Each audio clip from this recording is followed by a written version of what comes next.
Hello and welcome everybody out there in YouTube and D&D land and Twitch land. I hope you're all having a fantastic day today. Before we jump into the action, don't forget to like, comment, and subscribe. All of those things help us out tremendously.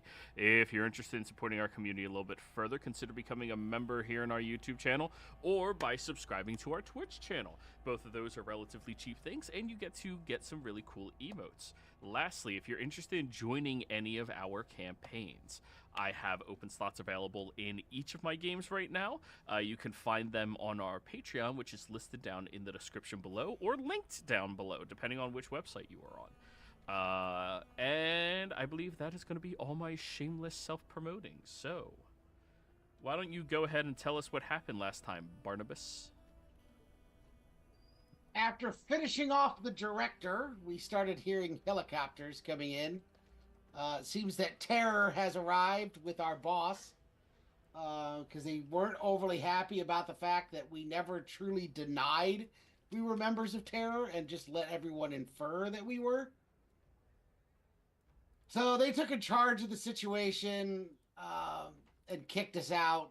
We originally had said that we were going to let them take credit, but then at the last minute, Dresley decided he wanted all the nobles to know that he was responsible for it. So we went back to the ship to tell all the nobles that it was us. That done, we head back to Glamour Guard headquarters, where we get paid and told we're being brought on as in our official trial period. And we have a new person that's going to be with us to judge us in our trial period, Bread Lasso. A halfling who, surprise, surprise, has history with Guild Arts and Ochant and was part of their adventuring party. Though is a vastly different type of leader than Guild Arts was. After meeting him, we try to go to sleep for the night, but only Barnabas is able to sleep because everyone else is having nightmares due to being cursed by the director during the fight. We get up to a very elaborate breakfast being made by Bread.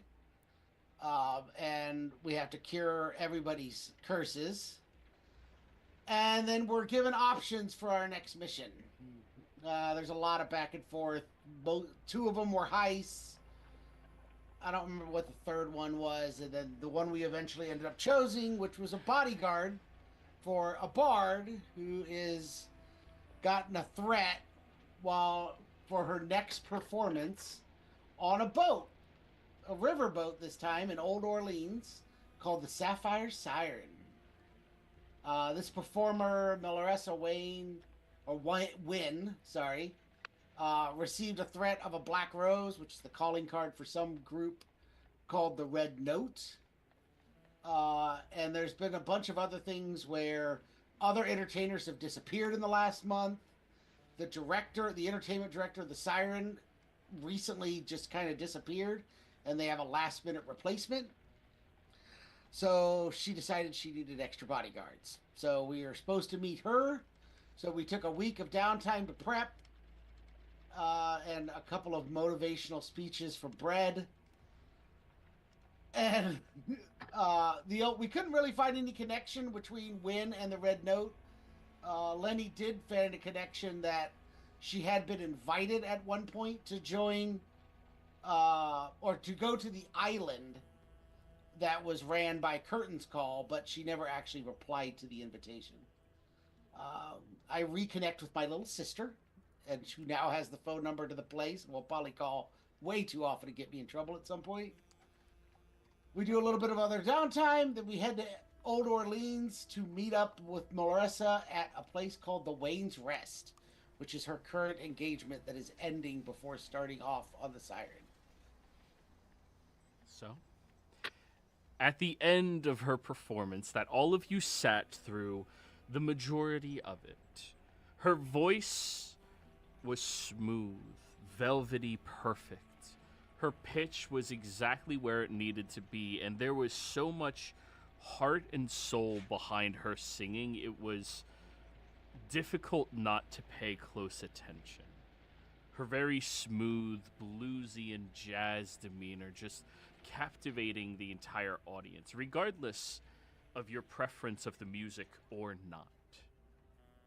And at the end of it, she had approached over towards your table and began talking to you. Would you all mind scooting over a little bit in your booth?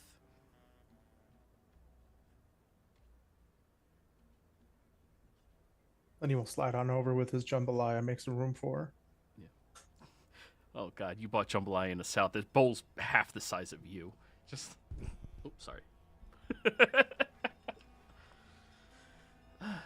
Thank you. Well, I'll scooch it a little, I guess. Thank you. So, y'all are the, which, y'all were the preliminary? No. The koshers. No. The Rex, right? Yeah. All right. Now, those other two groups that I just mentioned, three groups, I've already declined all of them. I don't think they're going to understand me too terribly well, and I don't think they really have what it takes to do this job. Now, I'm hoping all of y'all can convince me otherwise. You already gave me a little bit of hope by sitting through my performance without interrupting it or anything such as that. What makes y'all think that I should hire you?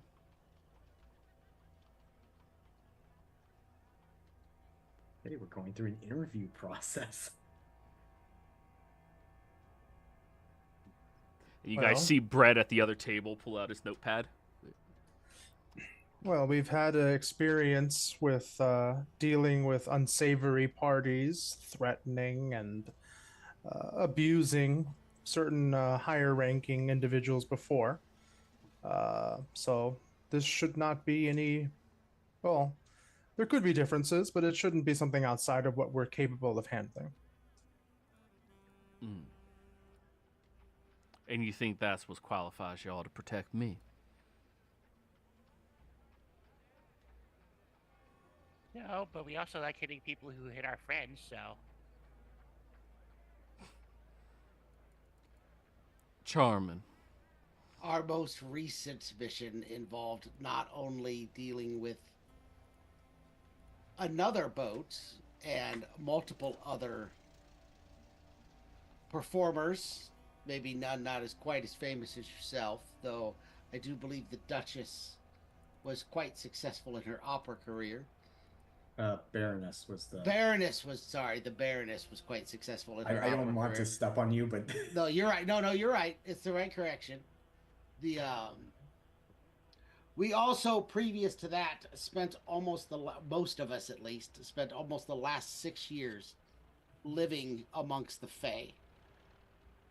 We have more experience with trickery and intercourt politics and other things of the nature than probably anyone you will run into in Ohio or anywhere else in this country at the current time.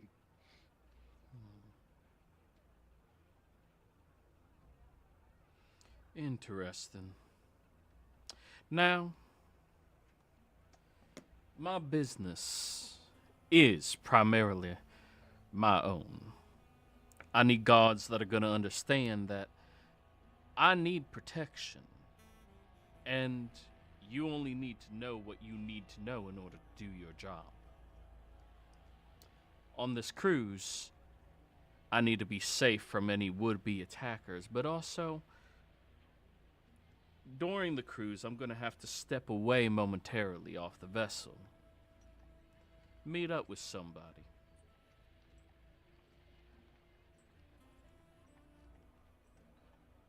I'm assuming this is someone with which you have previous experience meeting. This is not somebody new. Now, why would you need to know that? Well, if it is a new party, this could potentially be a threat or ruse. If it's somebody that you're aware of and you've met before, then that is a much safer situation, wouldn't it be? See, now that's how you're supposed to pose your questions. I'm not answering everything you have to ask me about, but I will, for sure, answer what is necessary to keep me alive. Now, if I give you this answer, that's going to stay between us, right?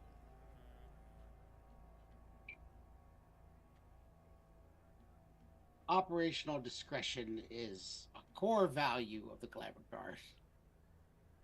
So I've heard. I'm sure.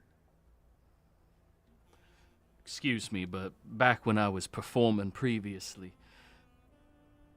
y'all didn't exist. In fact, I don't think any of y'all were more than a thought in your daddy's eye the last time I put on a show.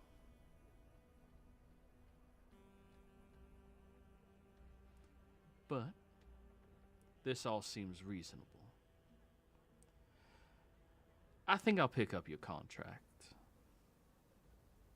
Whom here is looking for your payment in gold, and whom here would prefer a shout out or exposure to be given to you? Any companies you want to represent, anything such as that?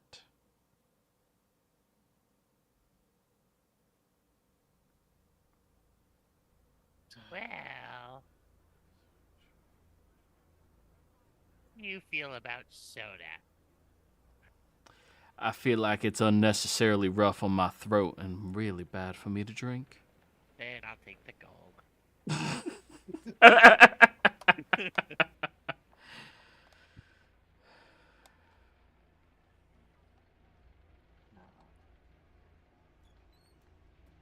I'm not currently in the prophesizing portion of my religion, so I guess I will stick with the gold. Your religion doesn't have any moral quandaries that I need to be aware of that'll stop you from performing your job? As long as you don't intend to raise any undead, we should be fine. Or burn down any forests. That's... You know about my missionary work, right?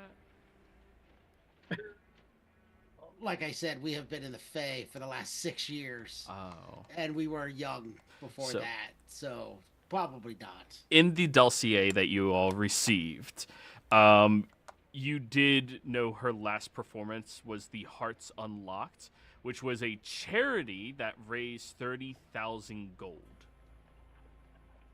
for orphanages. Yeah. And a lot of her work seems to have been charitable in donation, or in its origin. Like, obviously, she got fucking paid. Yep, right there. Yeah. But she did do a lot of work for other organizations.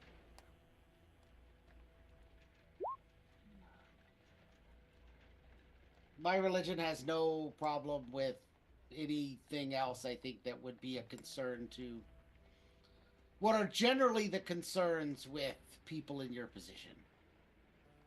I don't have a problem with drugs, sex, oh, hell, even murder's fine. I don't really care. Yeah. So I think from that standpoint, we'll be fine. Very well. And the rest of you? Money? I'll be honest, I don't really have anyone for you to shout out, so gold will do just fine, man. Very well. She'll look across at you, Lenny. Or she'll look next to her at you, Lenny. Looking down. Yeah. Lenny will look up at her and kind of nod and say, I think gold will be an adequate payment for now. Grizzly is torn. Literally, the entire reason he took credit last time is because he wants glory. Grizzly needs glory more than money.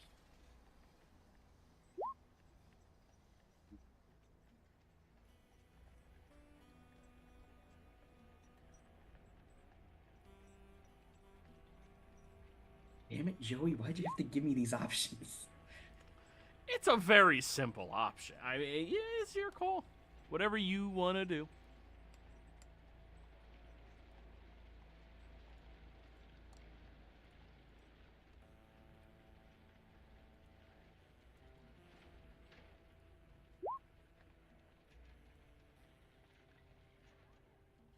believe I'm the only one who might be asking for the potential shadow from your reputation, madam. Interesting. Now, what specifically do you want me to assist you in endorsing and perhaps put my name behind to make sure it gets the right attention?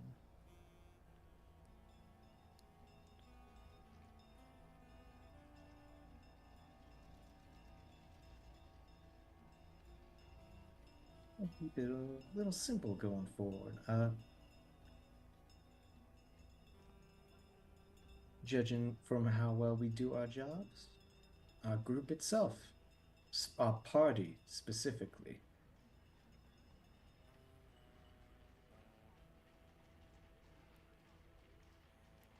I believe I should be able to accommodate that.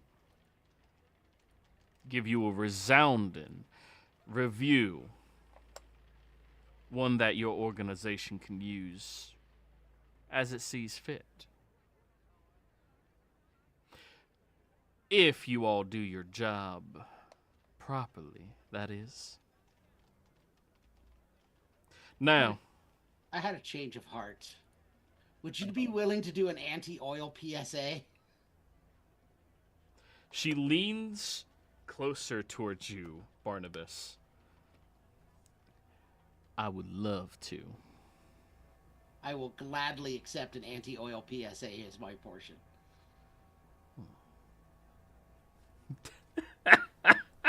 You're gonna pull the aggro of the fucking devils. Yep. We already have it. Yeah. It's a lot easier to hunt them down if they're looking for me. I mean, Barnabas, all we have to do is just put a certain calling card in the newspaper. Yeah, well, yeah. But, multiple fronts.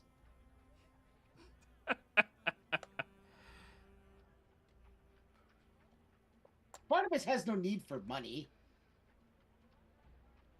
Perfect. You're a cleric. Next to a wizard, you have the most need for money. No, y'all No. have a need for money. Yeah, you need me to have diamonds. I don't need diamonds. They don't do me any good. I can't revivify myself. So, I don't know if anybody else knows that spell. I mean, not with your that attitude. I know it. Durin knows Oh, it. okay. Yeah. Or Durin at least has access to it. Yeah, it doesn't mean he ever prepares it. Darren? Oh God, no. Yeah. That's not Mine fireball. Mine comes with my class. Or with my subclass. So. It's a domain Actually, spell. same. Oh, so you do have Revivify plan prepared? Yeah, fire druids get it. Oh, that's so lame. I view Oh, fire druids as fire, not like Phoenix. Didn't we drop it for Fireball, Durin? Oh yeah, you're right. I did. Yeah. We dropped Oh yeah, it. we traded it. I Yeah, forgot. fuck that We other all one. agreed at the beginning Fireball made more sense for you. Fair. So. I mean, you can still fireball the dead body. I mean, But maybe still, that'll the work. subclass does come with. Instantaneous cremation. Let's Yeah. go. When she accepts Barnabas's offer, can I see if is there a backstory, or is it just oh, you gave me a good option? Insider.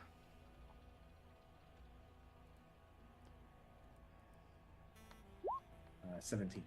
She is a socially aware advocate for many different causes and issues. It is globally and resoundingly known. She raises money for orphanages. She goes to places of natural disaster and tries to, buff them up a little bit, cheer them up. She does performances for next to nothing at dive bars. Well, not dive bars, but small mom pop places that just need to raise some more money. She's, for all intents and purposes, a charitable individual. And you asked her to do something that clearly is not against any of her moral quandaries. She's taking a steamboat, not oil. Fair enough. Well, to be fair, steam makes more sense in a society of magic. But still, you could take a gas-powered one. Anyways, Now, I've chosen y'all. What questions do you need to ask me? What preparations do I need to assist you with? The fuck are we doing? Is there someone on the boat that you know of that we can coordinate your security around? Whom here has a passive of 16 or higher? Dresley? Yep, I got 16 passive. Durin. You two notice when Barnabas asks that question, Bread Lasser starts writing something down. What was the question? Space for a second. If she knew someone that we could coordinate the security with on the boat. Ah. I don't expect her to have plans and stuff like that for the boat's layout, but I gotta imagine there's someone we can talk to, especially since I know the current entertainment coordinator has recently changed. Well, currently my agent is away. I asked her to, stay a little further until this entire situation got fixed. However, on the vessel there will be the captain. Of course, you might be able to coordinate any additional securities with him.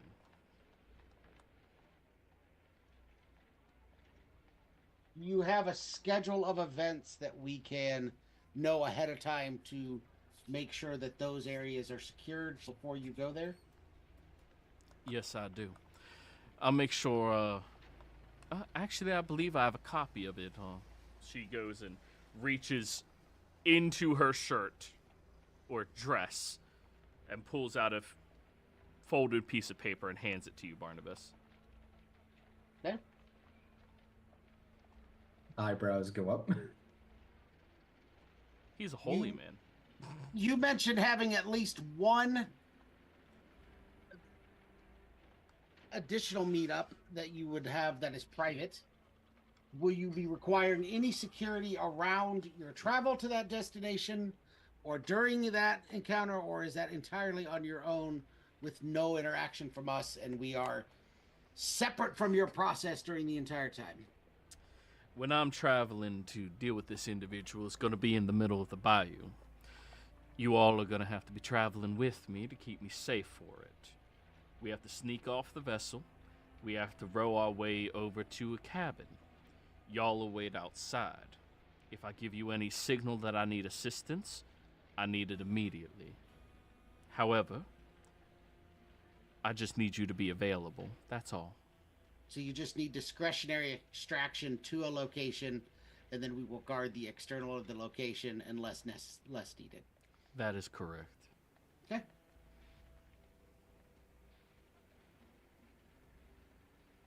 Do you have any idea why the red note, presumably the red note, left their calling card in your room? I have a suspicion, but I don't think that's information I want to make you all privy to unless it's absolutely necessary. More or less. Would it be something, you don't have to share the exact details, but would it potentially be something that would cause them to send one individual, a handful, many? I'm unsure, but some gifts don't come wrapped in bows. Mine came with teeth. That's new information. What kind of teeth? The kind that are meant to be positioned near the neck.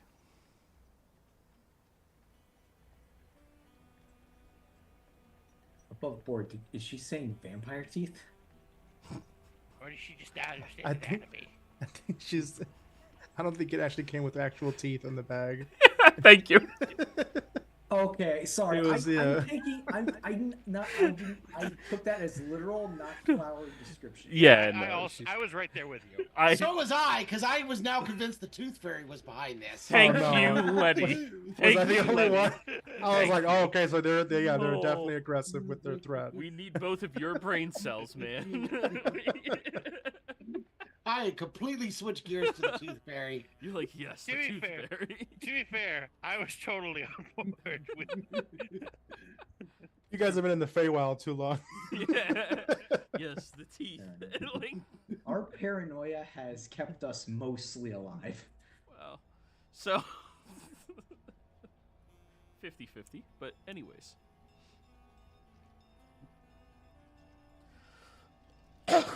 I've been asking most of the questions. Does anyone else have questions? No, you keep doing it. Keep doing it. Do we? In the dossier, it just says 3 other prominent entertainers. Do we have names associated with that we can ask if they're aware of?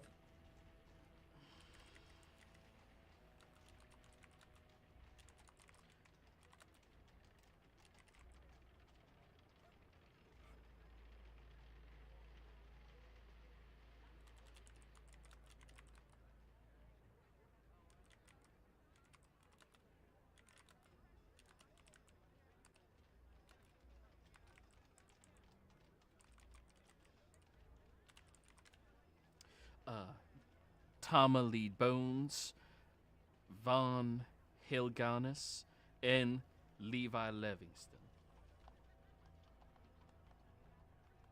I know those are puns, but my brain's not putting them together.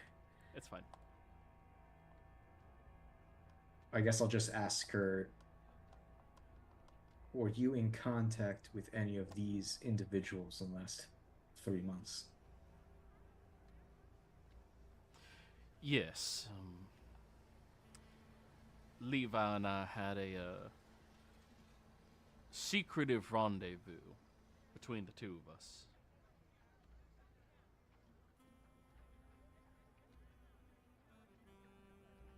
Okay.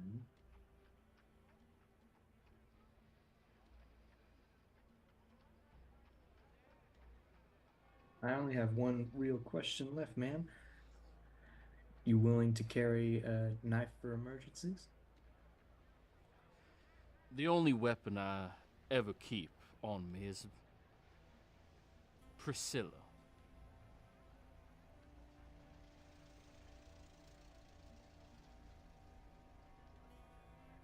She pulls up her tiny purse, reaches in, and pulls out a Tommy gun.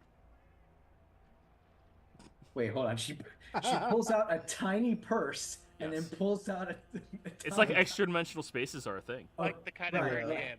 Nice. Yeah, Then she'll put it back. that'll work. I'm trying to find, and I might just be missing it on the dossier here. Is she going on the cruise for pleasure or business? Is she actually meant to entertain anyone on the cruise? She is entertaining the cruise. Okay, so then Yep. the entertainment coordinator being a brand new person might be a concern. Yep. Could be. I'll go ahead and ask her and say, we did catch wind that the entertainment coordinator on the Sapphire Siren is absent. It's being replaced last moment. Do you happen to know who this new replacement may be? I don't know them on any level. Apparently they've been working the industry for a couple of years now. I'm assuming they've contacted you in some way to notify you of the change. They went through my agent, yes.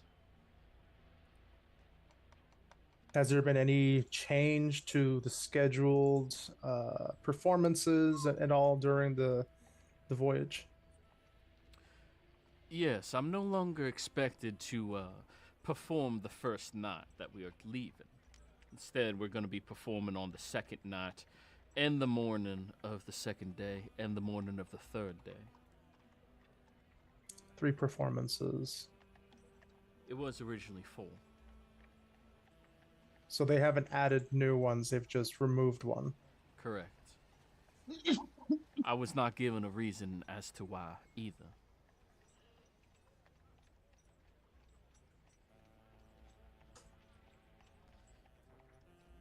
Are there any of the events that you plan or need to attend that will require a certain dress code from us?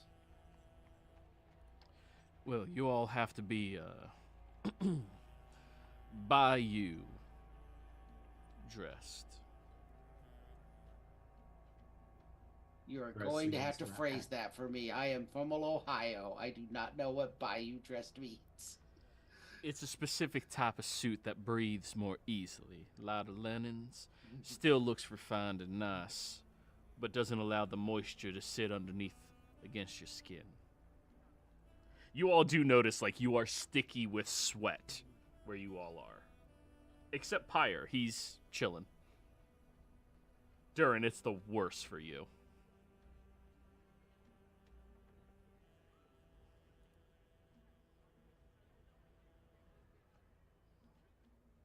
So we're going to need to acquire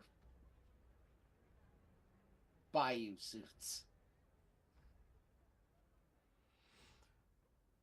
If you would like, I can just tell them to fit y'all and have it ready and available for you. We're not leaving until tonight anyways. Suddenly, my fancy turtleneck doesn't seem so fancy. I don't think you want to wear a turtleneck in the bayou anyways, Lenny. No. No. That's You're called going heat waterboarded. exhaustion.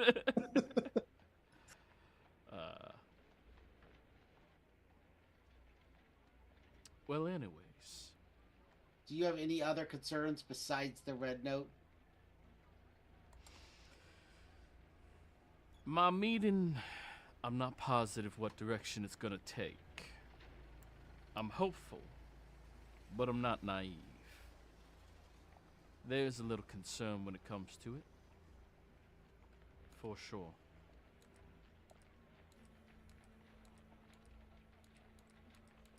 What day is this meeting? When do we need to prepare to have you extracted?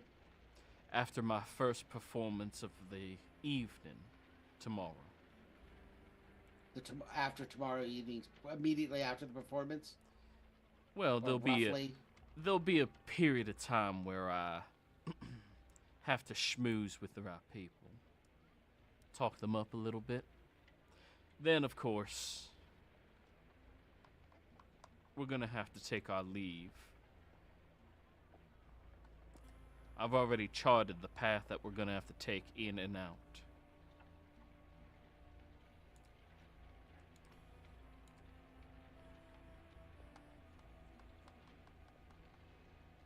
I think that's all the questions I have. Unless somebody else has something else they thought of. What is the likelihood of someone else knowing about this rendezvous? The only people who know about it is you, me, and my agent.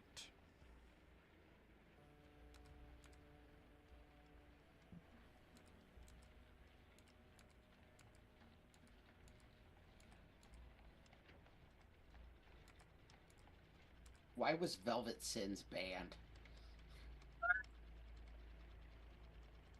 Where's this? One of her songs was a poem, or was a performance poem banned in 3 duchies. It's a poem performed by a fey elf. Use your imagination, sweetheart. Well, you know, Barnabas has a vivid imagination. He'd like to know why it was banned.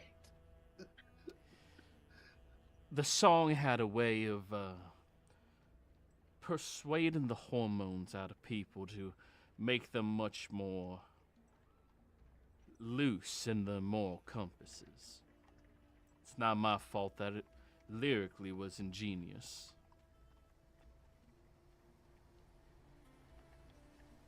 Did you write the lyrics? Yes.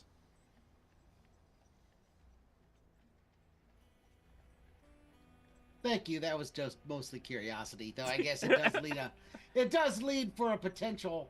Has there ever been a call for people that were not happy about that song to the point of a threat? Sometimes people that focus on that stuff can get pretty violent. This was back in the 50s and 60s. It was Okay. nothing but letters nonstop being sent to me. Everybody with a child was upset that their child saw mommy and daddy kiss one another. There was also something about a masquerade ball that we need to attend. That's at the end of the voyage. Don't worry. We'll make sure we have masks available for all of you. They'll be uniformed as security. The last night, and that's the night that she also performs, is during the masquerade. Yep. All right.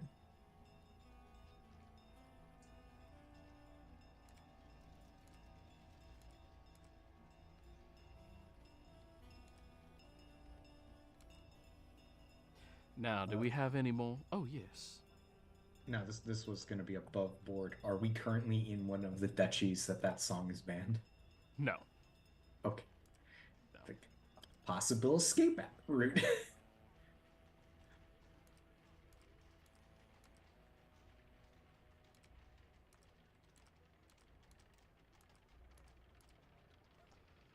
Well, then.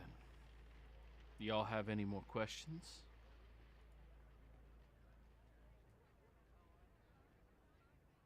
I believe I'm good. I'm good. Do you need an escort back to your current security? No, I'm perfectly safe here at Mom and Pa's. They take care of me here. Do you, at the very minimum, butter your fucking bread? I apologize. Is that some type of inappropriate innuendo?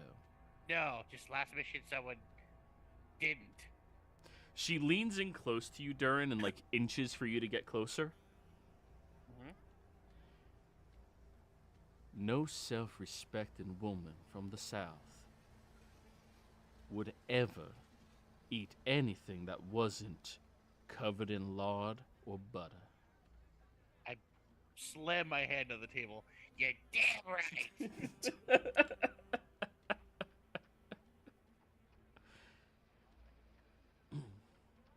Anyways, I'll have my assistant come fit all of you and get you positioned with your suits.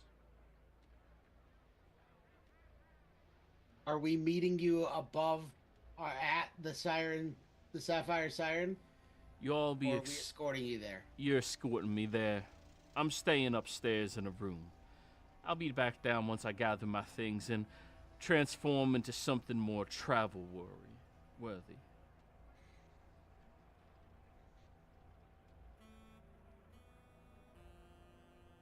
She'll stand up from the table, nod towards all of you, and saunter her way upstairs. While we were talking, can I just do a scan of the building or the room to like see if like, I don't know, maybe someone's like tapping their fingers too many times for like signaling, you know what I mean? Yeah, sure. Roll me a perception check.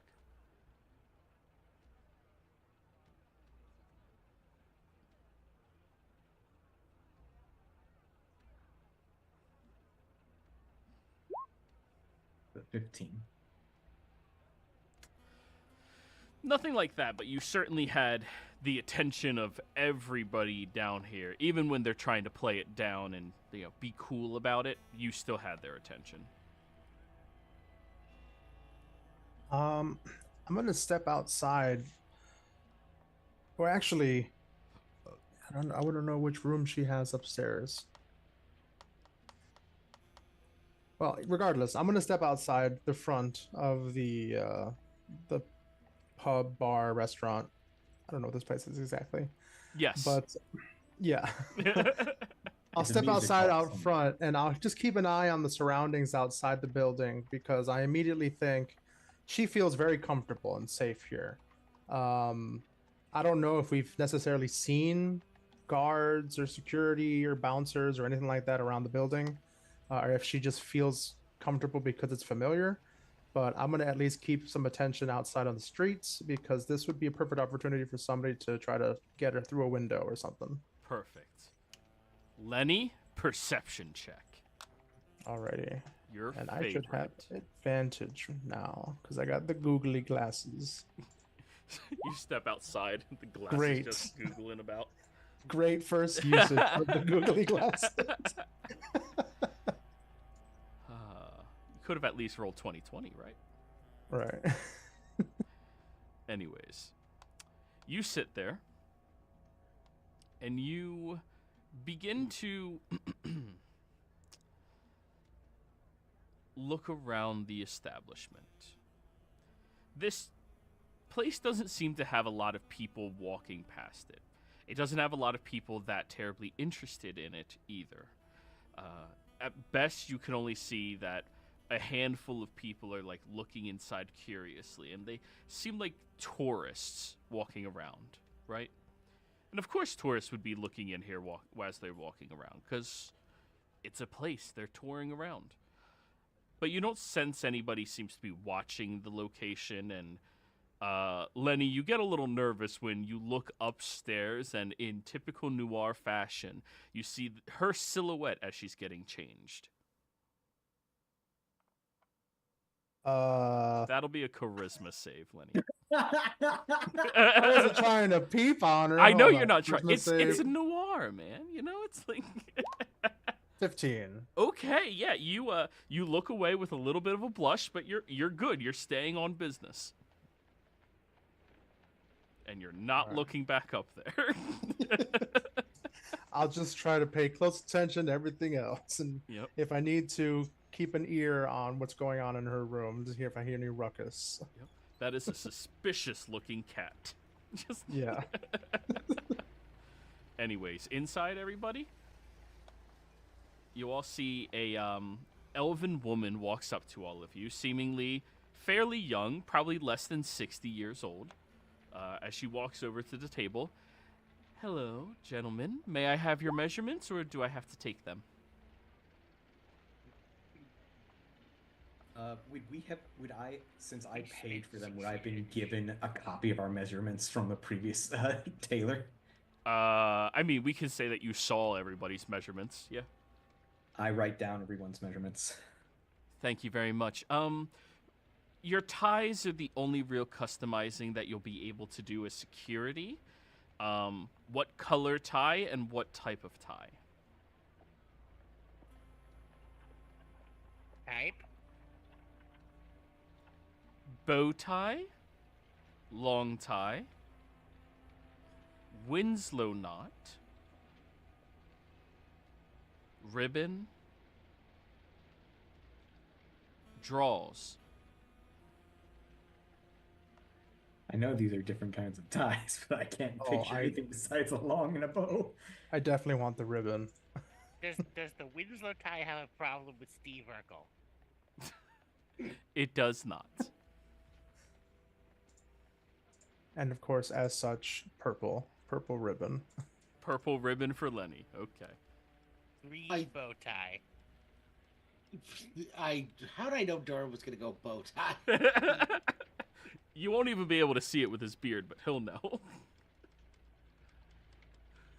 I guess I'll go bolo Bolo. Okay.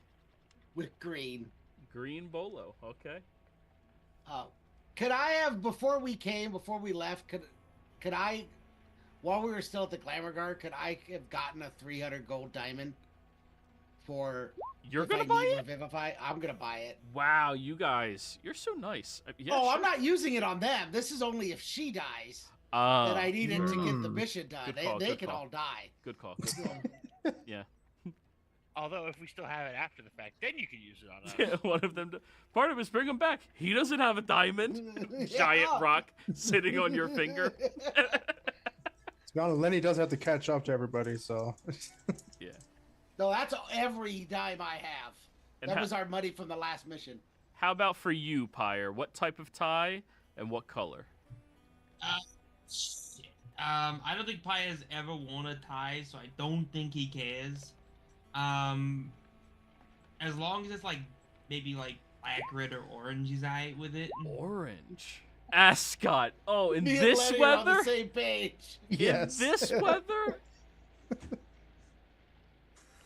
Oh. To be fair, Orange Ascot would be giving off a bit too much Scooby Doo. What's new, Scooby-Doo? Red. All right, so Pyre. Bow tie, thin tie, normal tie, bolo, ribbon. I want to say bolo tie. Oh, that's what a bolo tie is. I don't want to look like I don't want to look like an asshole, so I'm gonna do just normal tie. Just standard, normal, orange tie. Yeah, why not? Alrighty. And then Dresley. Still in your Abadi Abadai form. What? You're blue. Abadi Abadai Abadi. Okay. He will also Screw go you with guys, a I'm standard tie, but a like a rectangle, not the diamond, but blue. And will the large fowl and robotic man be joining us as well? Yeah, give Hunter a bow tie. Foul. Fowl. Fowl. Hunter's not that either. No, it's a bird. Oh, we got one of those. Is it is goose a fowl? I think you're right. I think it is. No, because that would clash with his gold chain. He won't be at any of the formal events that will require a suit. Huh? He'll be fine. Yes.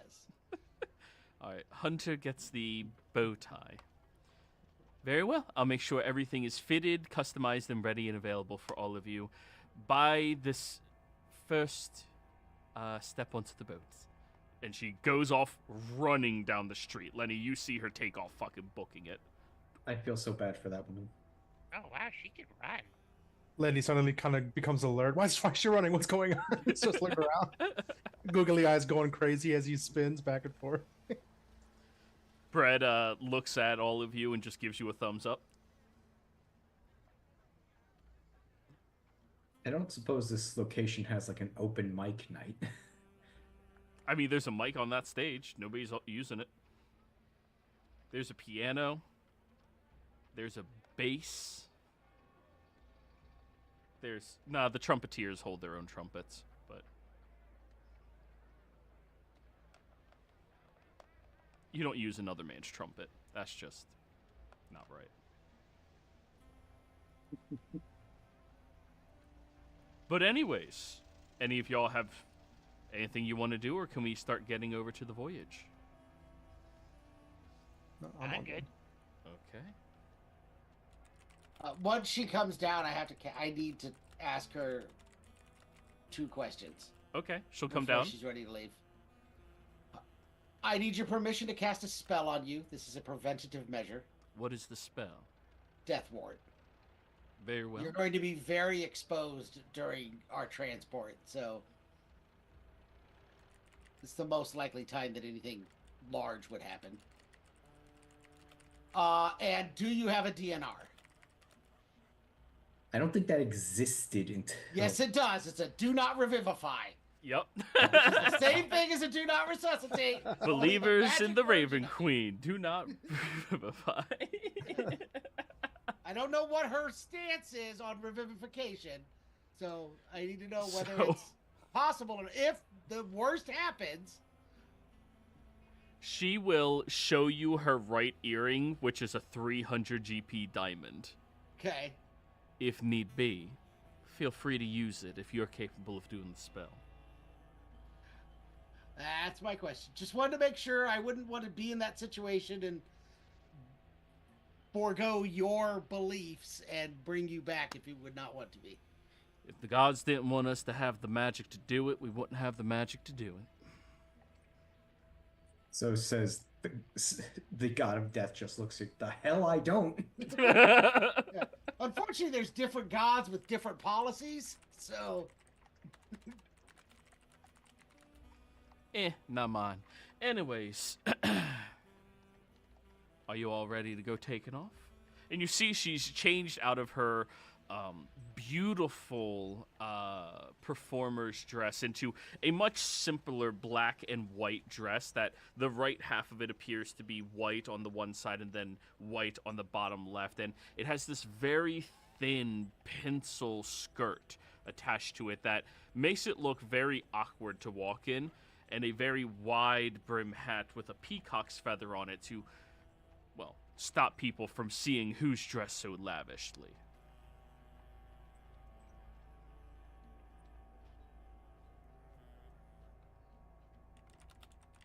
I'm gonna get on Sir Quax-a-Lot and do Eye in the Sky on the way to the boat. We got plenty of bodies around her. We don't need me there too. Yes, we'll escort her to her car, I assume. Mm-hmm. You all step outside and you see that there is a stretch limo already here. You all get into the limo, except Hunter, who has to climb on top. Hunter outrun a limo. Hunter's not that fast, right? He's like standard fast. I don't think I gave him extra movement, right?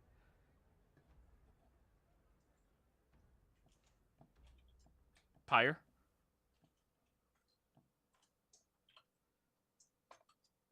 I can hear someone typing. Is that you, Pyre? Sorry, that was me. Oh, okay. Okay, never mind then. So, anyways. You all get into the limo and then begin taking off. As it drives through the city streets, you can see a lot of people turning their attentions towards all of you. Barnabas, roll me a perception check. Keep watch over it.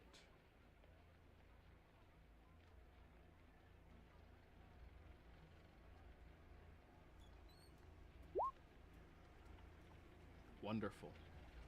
It's been too long since I've gotten to fly. Yeah, it's honestly just peaceful up here. Yeah, 30 feet per turn is roughly 3.5 miles, so dash would be 7. I doubt he... Yeah, no. It's hard to do much more than just enjoy the atmosphere. You all drive through the town, seeing the rustic nature, the prying eyes of many individuals, tourists all over the location, and she stops only at one place to purchase some fresh oranges from a stall that's selling them, handing them out to each of you as well and keeping one for herself. As you continue driving, you eventually pull up to the docks as it pulls over to the side. You step out one by one before helping her to get out. And as your boots touch the weather-worn planks of the dock, you're greeted by the scent of brackish water, cherry tobacco, and expensive perfume. The evening air clings to your skin like silk, warm with the buzz of fireflies and the low hum of distant bullfrogs. Gaslight lanterns flicker along the boardwalk, casting amber halos that shimmer across the surface of the slow-moving river. And then you hear her, the sapphire siren, docked like a sleeping bell with secrets to tell. The grand steamboat is a marvel of charm and opulence. Her twin paddle wheels churn lazily at rest, and her ivory hull gleams beneath intricate gold inlays and swirling painted vines. Wide red velvet awnings shade the upper balconies where finely dressed nobles sip cocktails and fan themselves with embroidered kerchiefs. A brass band plays a jazzy waltz near the entrance ramp, the notes curling through the air like incense. The gangplank is lined with carpet as blue as her namesake, and standing at attention is a quartet of finely uniformed stewards, their coats crisp, smiles polite, and eyes subtly measuring. Nearby, a pair of dapper half-elves lift a crate marked Private Wayne, with a symbol of a crescent moon resting on a note. On board, the scent shifts. Aged oak, fine wine, slow roasted duck, and the laughter of aristocrats spill down from the open balconies above. Crystal chandeliers swing gently with the river's motion. Elegant masks and jeweled gloves shimmer under the golden lamplight. You're not just stepping onto a ship. You're boarding a world of velvet secrets and whispered deals. And at the top of the boarding ramp, Melorissa Wayne, radiant in a sapphire or in a black and white gown, turns to you with that signature smile that could woo even the tides. Her voice syrup smooth. Well, come on then. Why don't we get into the ship and see if we can't raise a little hell?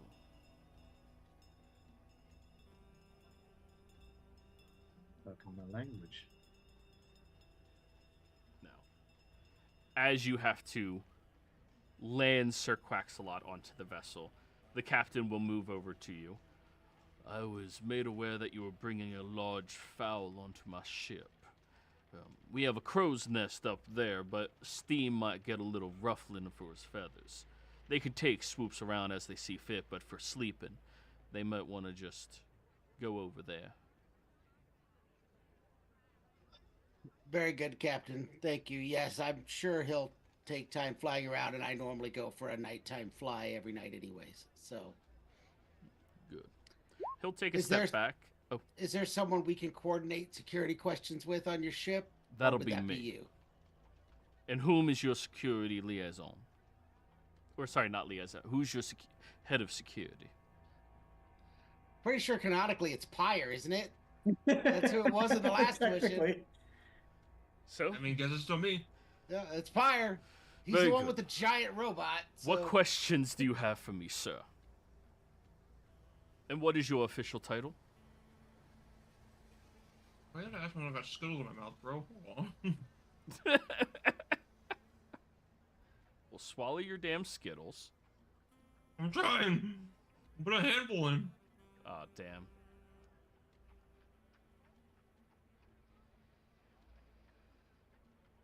It's alright, we'll give you a couple of minutes. It's not good. I'm gonna go miss. Give me a second. Yeah, it's fine.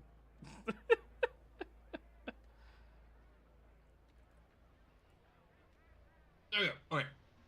Pi would just say, you can just call me head of security.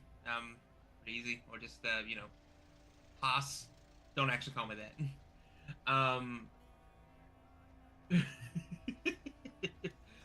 Hoss. No, don't actually call me Haas. That was a joke. I'm just Alright, trying to big lighten them. Hoss. I will have my robot search you violently. Remember, he is the captain of the ship. Just I said what I said. my robot will search you violently. That is a fucking statement. You thought the TSA was bad. Just you wait. I just need to know what your security protocols on the ship are, where your patrol routes are on the ship with your own sort of personal patrols, as well as any potential blind spots you might know of, so that way we can at least keep a better eye out on them just in case. There are no blind spots on my ship. I've made sure that our security is taken as seriously as possible.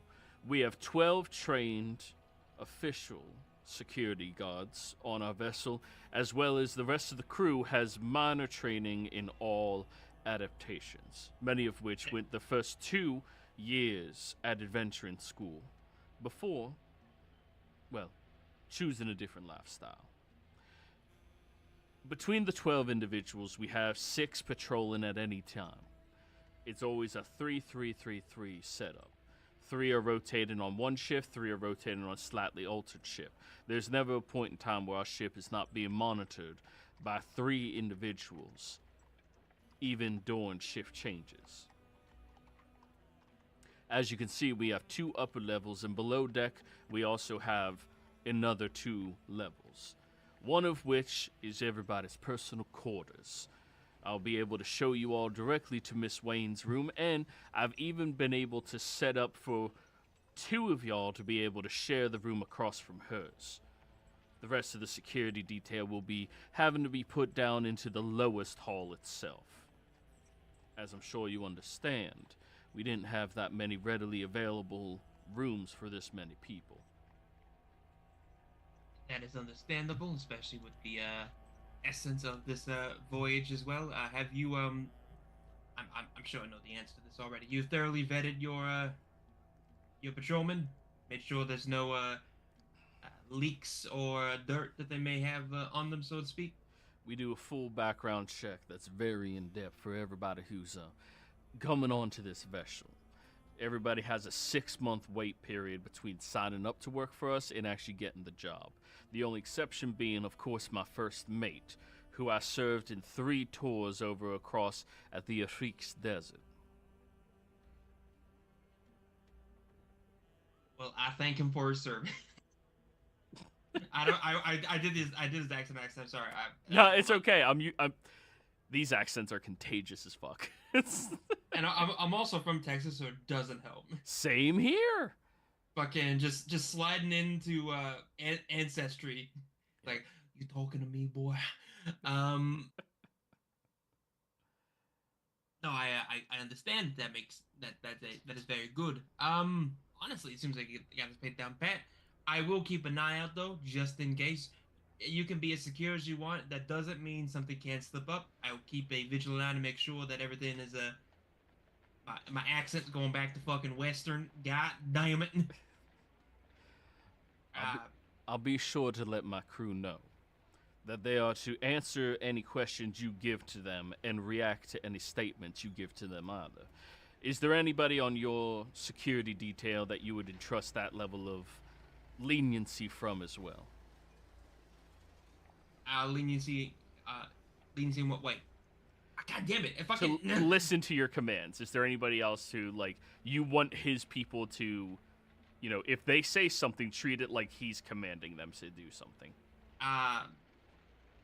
Barnabas is one. Dresley is another. If you see an individual with a large beard, ignore him.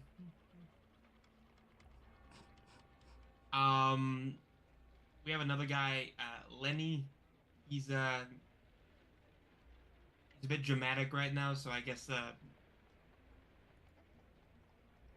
Lenny. Wait, there's another one? Oh, And wait, he looks down and sees you for once, Lenny. Jesus Christ! Ugh. let's not be offensive. Very well. I don't know why everyone here doesn't like gnomes. Very weird. I feel like I'm having some deja vu from another life, but that's another point. Tell him to ignore every dwarf.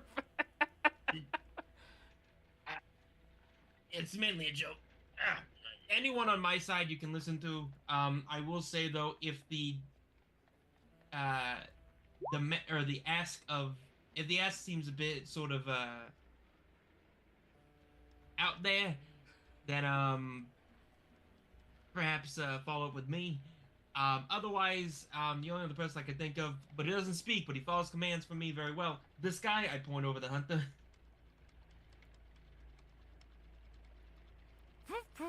Hunter just waves. You can shake his hand, but I would just shake a finger. He does have the tendency to break hands when he shakes them. Don't do it. We'll make sure we don't shake your contraption's hand. I mean, he's very gentle with me. For everyone else, he's a little enthusiastic. Understood. Now, is there any specific preferences when it comes to our dishes that you all would like to be sent to you? Of course, you're not able to eat with all of the paying guests. However, we'll be able to make sure you're well fed before all of them of a similar meal. Is there any potential way that we could consume our meals within eyesight of the guests? We don't have to be sitting with amongst them.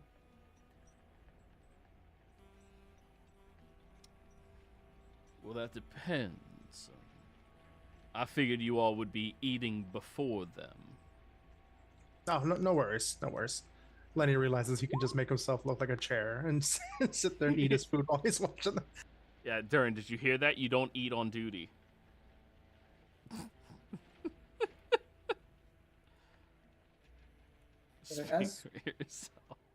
As we get onto the ship, how big is this ship actually? Oh, it is. The previous vessel you were on is a wider ship, but this one has additional levels to it. It's 2 stories high and 2 stories below water. Whereas the other one you were on was 1 story high and 2 below.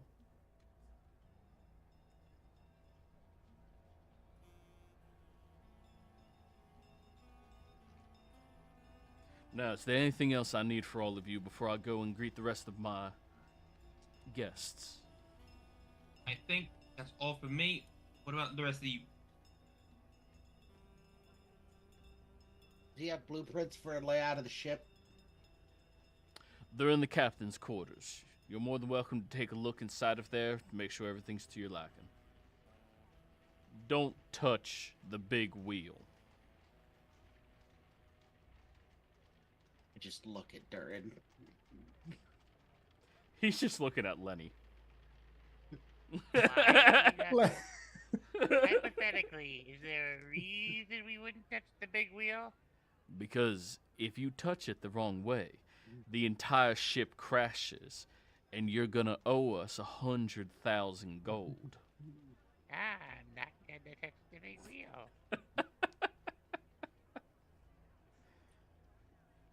If this conversation was long enough, Lenny would have liked to ritual cast detect magic as we start to enter and see the ship. Oh, absolutely, yeah. You detect that there is certain levels of magical protection on many of the guests. Abjurative items on them. Roll me a perception check. Let's see if you notice anything outside of that normalcy. Good God. Well, you're real consistent with the 12s. You would take note that there appears to be some level of divination on Miss Wayne.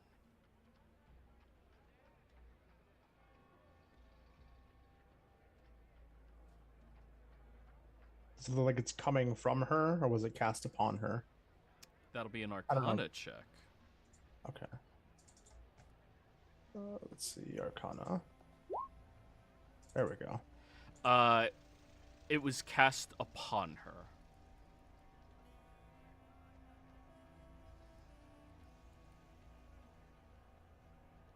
Should I detect magic before we got here? Oh well. I'll just message everybody, let them know what I'm seeing as I'm seeing it. Oh, that's real smart. Can I pop a divine sense? You can.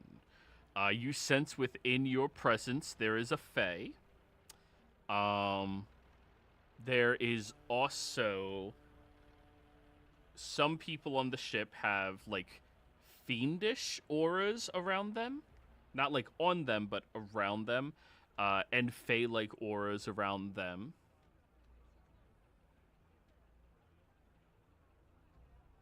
They're around, not like it's not radiating from them. It's just like Correct. around. Yeah. Also, I can't find Death Ward in the compendium. Should be in there. I know. One of my domain spells. 4th level Yeah. spell. Yeah, it didn't want to show up for me. Yeah, abjuration, that's what I thought. Yeah, I only see the 2014 version of it. This game has blocked compendiums. Talk to your GM to request changes. Okay, it's fine. That's mostly what it is without the Yeah. casting and components and stuff. Yeah. Thank you very much. But yeah, some fiendish energy, some fey energy. I mean, you are amongst aristocrats, so that's to be anticipated. Since it's not radiating from them, can I infer that this is like some kind of like deal or pact? Maybe. Okay. You can infer whatever you want. Yes. And I assume you were doing Death Ward like when you were leaving the shop? Yeah, before we left the bar, because I figured that would be the most. I mean, I didn't think you would attack her while we were on our way to the boat, but technically, from a security standpoint, that's when she was the most vulnerable. Yes. I love how Joey immediately did shifty eyes. I know he did. Oh yeah, I caught that. that's exactly why I was looking outside the building. I was like, this would be a perfect opportunity to just throw a curveball at us and have her get attacked before we even get on the damn ship. Yeah, that'd be an interesting story. You meet her, you pass the interview, she dies upstairs while you guys are eating gumbo. Technically, we weren't on the job yet. Yeah, it's not our fault. But anyways, you all get onto the ship and you watch, you patrol around for a short little bit of time before inevitably the captain moves his way around and starts greeting more of the guests. After the last of the guests has arrived onto the vessel, you see the gangplank lifted and drawn upwards, and the ship begins to take off. And I think this is a good place for us to go ahead and go on break. When we come back, we'll see if anything nefarious is afoot. I do not like how tight that.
back, everybody.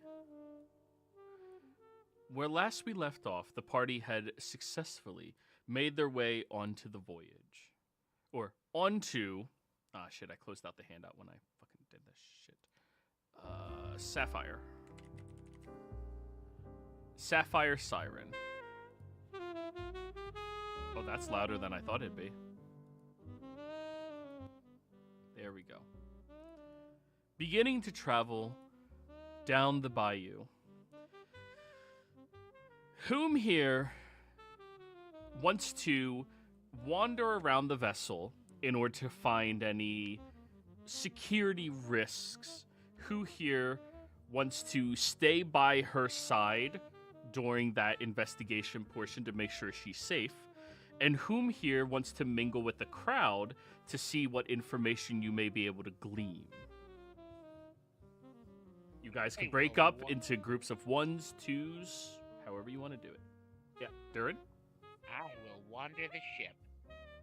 I'll do security things. I will go with Durin to wander and use my detect magic as long as I have it up. So security risks, that's you two? Yeah. Durin and Lenny? All right, Pyre, you said you're doing security things. So are you questioning people? You staying by her side? I'll stay by his side. Okay. I guess I'll mingle with the aristocrats and try to get information. By the way, just quick thing. Would there been a short rest at some point? Oh, dude, you're had long several rested. days Yeah. to meet. Oh, fuck. I wanted to change something. I wanted to. Yeah, swap it out. Go ahead. You what- guys did a preparation before you came here. Oh well, I'm gonna basically fucking magicify. Oh no, I can't. Oh, shit, I can only do repeating shot on 1. Never mind. Ignore me. Everything's good. You also had a week of downtime, so if you have anything you could bust out in a week, go ahead. Nothing really on the mind. The kind of the big thing I wanted to try to actually could I have just gotten ammunition for the shotgun? You can't just buy it because you don't own a firearms license, They but don't know that? you can make it. Oh, that's so true. You can make it. So this is going to be over the course of a week. You can make 5 ammunition for the shotgun. 5, okay. And it does cost you half the price of the actual ammunition. The actual ammunition is 2 gold each, so it'll be 5 gold. Okay, so question: did I ever get paid for any of this yet? I already put it on your sheet. Look at the platinum. I've got nothing on my platinum. It should be 30. I'm seeing a fat 0. You put it on my other sheet, I think. Oh. I put it on a sheet. Okay, I see the sheet you put it on. That is the incorrect sheet. Yeah, put it on the other one. It's 30. Sure. Yeah. And there is more party loot. You guys are just like putting it into one of the bank accounts, and then you'll divvy it up as needed, like party loot, you know? So Yeah, I get. Okay, sorry. So I was just also going to point out, we also have extra party loot in the haversack that we're carrying at all times outside the bank account. Yes. So you said I get 5 ammunition for the shotgun. So is that just 5 more shots? 5 more shots, yes. Okay, fantastic. I will. And it takes you a week to craft 5 currently. For shotguns. For pistols, it'd be a lot quicker, but Yeah. Well, I've already got enough. I think the shotgun came with preloaded shells, so should be like 2. Oh, is it a double barrel? I thought it was a pump. It's a police issue pump. Yeah. The Oh, we're talking about the police issue one. Oh, yeah, that one would have came with 7 already. Okay, fantastic. Yeah. Okay, because I'm gonna move my radiant weapon from my pistol to my shotgun, so that way they're both magical now. So I get to add my intelligence. Perfect. So that means I've got a magic boomstick and I've got a magic pistol. Which you can use for whipping. Or shoot people in the knees. Whatever comes first. Well, no, I've got an upgraded knee vaporizer. I mean, yeah, a shotgun's basically a steel baseball bat. I think that Presley, that was the joke. Very, very good. Thank you very much. Sorry. So, The only Yes. thing I would buy is I'd upgrade my armor to studded leather now. upgrade to studded leather. Yeah. You're still only wearing leather armor? Technically padded armor, but yeah. God damn. You know, I'm not even going to say anything because you have the onesie. Like, that's fine. It's... I don't feel bad. Anyways. Everyone. You begin to travel around the vessel. Oh, wait. Barnabas. Are you going to do crowd mingling with Dresley, or... I will crowd mingle with Dresley, I guess. Very Since well. Pyre already has his own backup. Bread is going to follow Lenny and Durin. From afar, Yeah. watching everything the two of you do, and take notes. No, someone should. That's probably a good idea. Yes. So, Durin and Lenny, I need one of you, both of you, to roll me perception checks. You both have advantage, so there's no reason to not. Alrighty. Here goes a 12. 23s. Oh, whatever. Hey, not a 12. But you have detect magic up, don't you, Lenny? I do. Okay. As you begin to wander around the vessel, you have to excuse yourself past a couple of other guests on the vessel. They do look at you and they do take note of you, and they can tell you definitely don't belong with all of them, which is fine because, you know, people need security sometimes. As you walk by one room in particular, Durin, you smell something coming from inside the room that smells a little stinky. And everything on this ship so far has smelled wonderful. I mean, cherry tobacco, delicious. Okay. Cigars, perfumes, but there's something stinky in there. What kind of stinky? Because there's a lot of different kinds of stinky. Almost like a fart stinky. Okay. Eh. Still be a number of things. Is there like a window into this room or area? There's a small gap underneath the door frame leading in. Harvey, want to take a look at that? Oi, bro, I fucking got it. Can Harvey fit into, like, incredibly tiny spaces? He is incredibly tiny himself, so I'm hoping so. Well, is he incredibly tiny, or is he just small? Or tiny? I think he's just tiny. Okay. Well, then, he scurries over and have him roll me an acrobatics check to fit through no problem.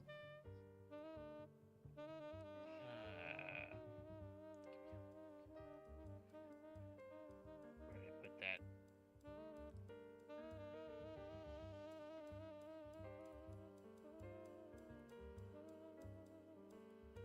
Acrobatics. He doesn't have that, so just Dex.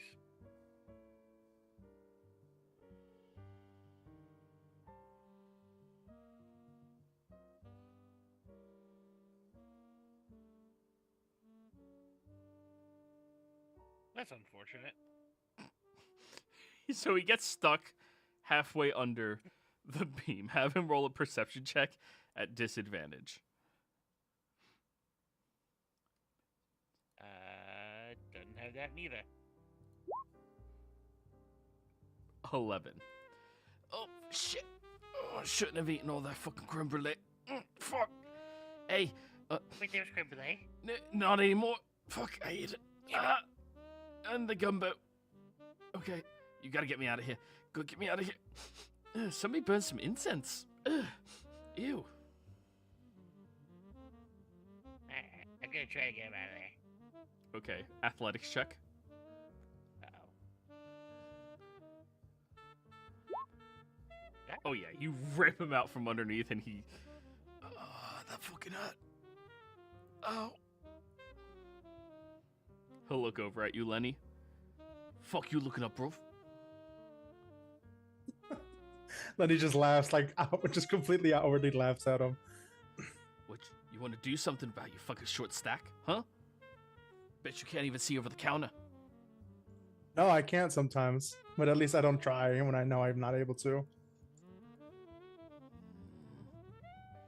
He'll look at you, Darren. Hold me back. I'm just holding you. Like, all right, sorry. Anyways, that is all you guys pick up on from the get-go.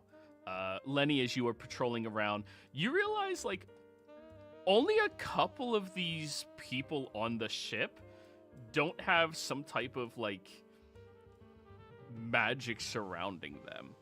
And even more weirdly than that, Lenny, it's people that you would assume would have magic around them. Roll me an Arcana check.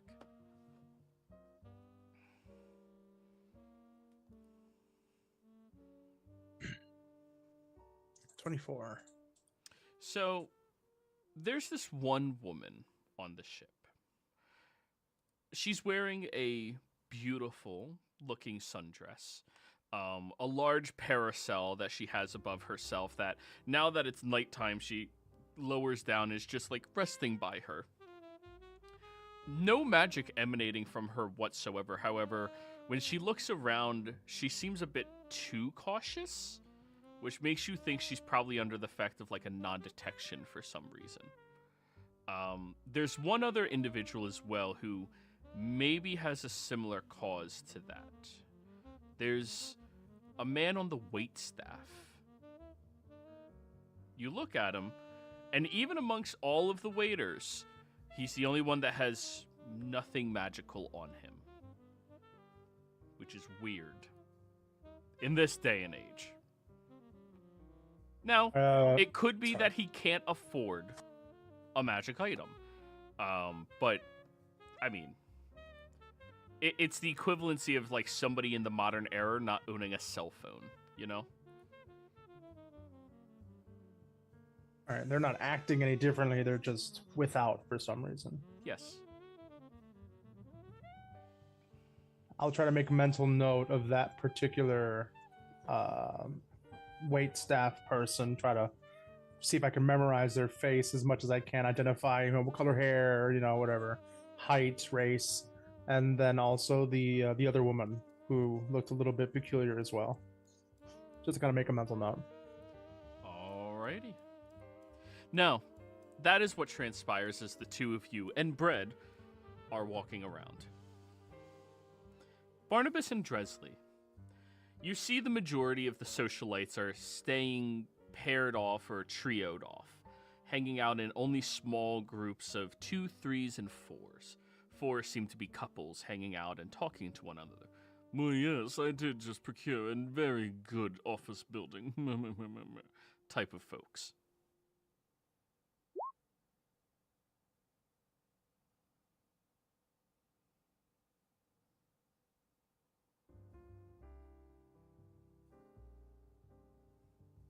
This is your area, Dresley. Yeah, this is you, buddy. No, I was just I wanted to verify. Do we get that message at the end, or like how is timeline? At the end, you guys are doing this all simultaneously. Okay, that's what I thought.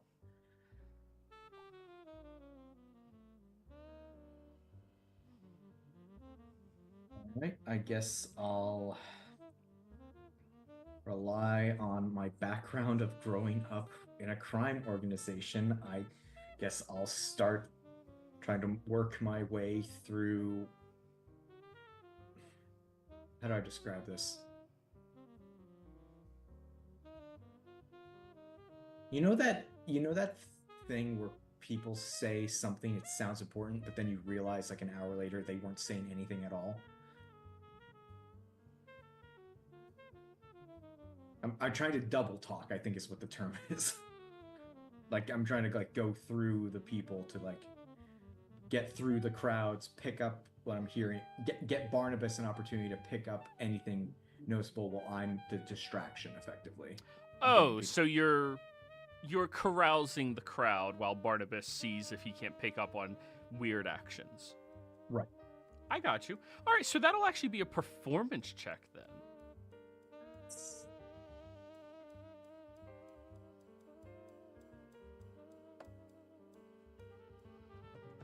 Oh, bat is a 24. Real consistent with the 24s this session, guys. Anyways. Hey, I got So- a nat 20 on the recap. Hey, let's fucking go. Earlier, Carl did the same thing. He was like, I don't want to give the fucking recap. Just But anyways, 24. You begin speaking very plainly, just to a couple of people offhandedly as they're moving by, just becoming the epitome of the center of attention within a room, drawing the attention of many of the other people as you were originally just talking to a couple of waitstaff members about your time in the wilds and a couple of oil rigs off the Atlantic coast that, well, of course, they had to be sunk. And going into your glorious storytelling that is drawing the attention of so many people, and you playing the part of the person just trying to grab everyone's attention, like, even the people that are diametrically opposed to you. Well, you know, the oil industry is honestly what is holding up the economy right now, right? Those types of people. You're allowing them to just have their opinion so that you can keep your job going as you see fit. Now, Barnabas, I need you to roll me an insight check on the crowd. Does he get advantage because of my carousing? Oh no, you lowered the DC considerably though.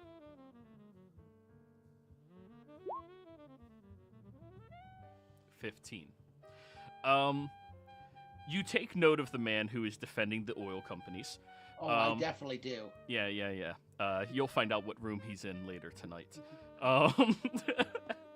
He's gonna probably wake. Someone's going swimming. Oh, I thought he was gonna wake up to a bar of soap slamming him in the stomach. Ooh, I could do that. I mean, we are here to protect against assassins, and we know what their calling card is. Does anyone have any black dye and a rose? Anyways, nah. Horse head on the pillow next day. For that, he might need one of the rogues. But anyways, you look around, taking note of that man, and there's only a couple of other people not engaging with the story, not paying attention to it. Now, the workers are making sure they stay within earshot of it because they're interested in what he's saying. I mean, he is spewing forth a story that is amazing to listen to. You've heard this story probably 2-3 times at this point, but it's still great to hear about the oil rigs just falling and crumbling down into the ocean, getting swallowed up by the earth. Just sounds beautiful. Poetic, really. But there's one waiter you take note of who seems to just pick up the glasses of many of the people who have mostly finished them off, put them on a tray, and walking away. The individual seems to be more focused on being a waiter than being a person, which you know all too well. There are very few people that dedicated to their jobs unless they love what their job is. It's almost like when you're supposed to play a specific role, when you're supposed to act a certain way, you don't get taken by surprise by anything else. You stay on the path that you were supposed to be taking. You recognize zealot actions in the face of storytelling. The individual continues along. And as they walk away, you notice that they pass by a man leaning over the edge of the railing. He's positioned close enough to Dresley that he can hear, but he seems to be smoking a cigar and his back is to you. The waiter reaches over and seems to take a glass, and it's the only time you've seen the waiter engage with anybody else. He says a couple of words. You don't have read lips, do you? No. Okay. He says a couple of words, and you notice the posturing of the man smoking the cigar shifts slightly before the waiter walks away. You take note of two suspicious individuals. The He cigar doesn't man? recognize the man with the cigar, right? No, you see his back. Okay. It's not a blue hair, not a blue skinned tiefling. No, it isn't.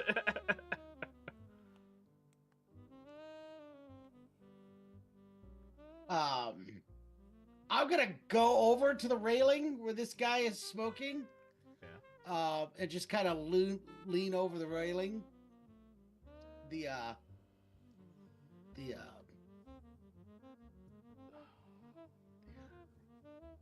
a nice view of the water before the whole thing goes off.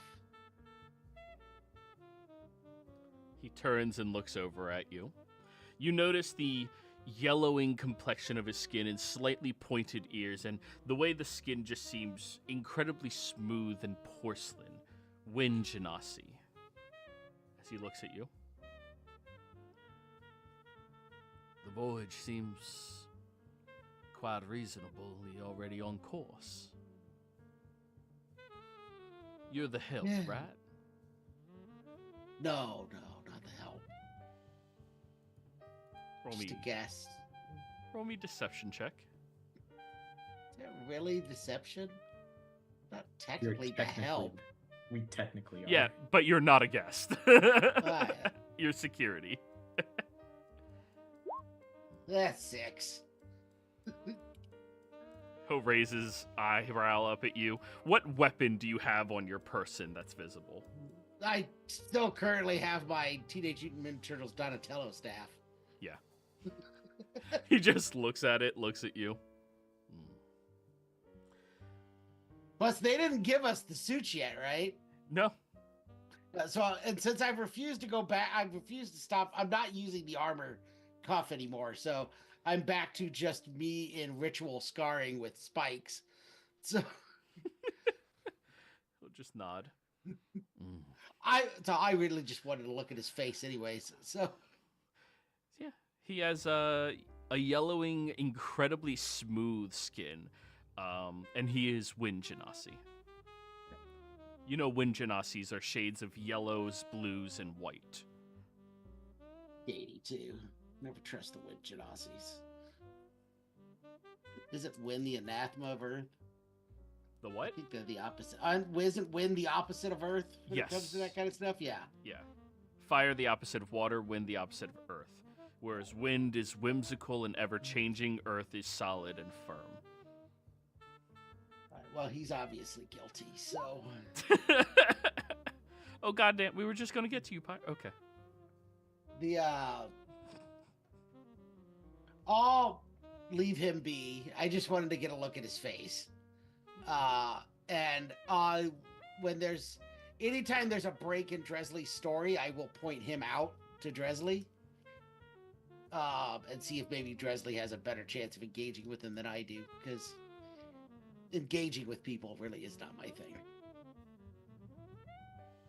So, Dresley, after telling your story for a period of time, you catch the attention of a few individuals as Barnabas appears to be trying to gesture your attention to the man leaning against the railing.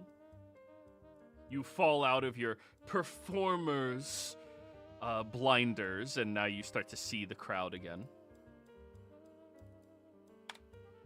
Well, after such a regaling, if you'll excuse me, I'm going to go wet my whistle.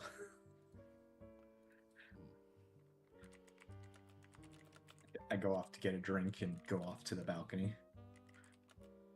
You go So over the and individual Barnabas Pete pointed out. Yep. You walk over to him, and he'll turn and look to you. Very nice story.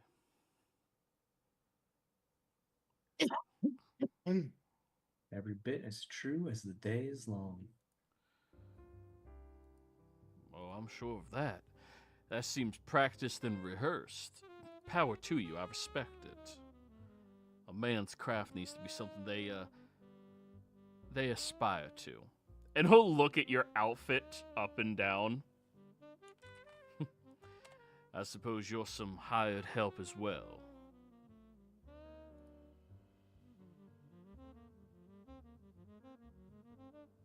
I'm under contract. To whom? Good sir. that would be telling, and I have yet to even been graced with your name.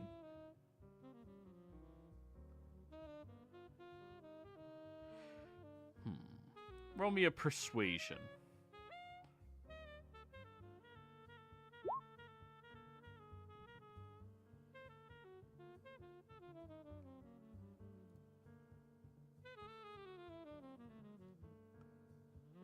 Uh, 17.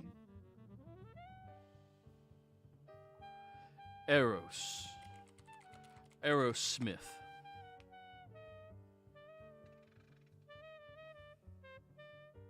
Suppose he has a great deal of shares in the airship industry. I have my fun. So, you may roll me a history check to see if you recognize it at all.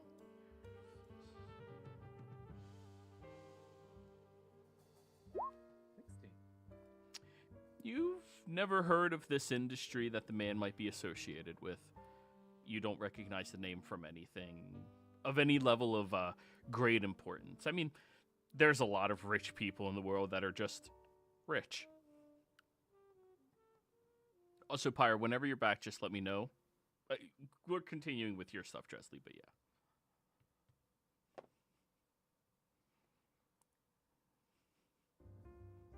Yeah, niche.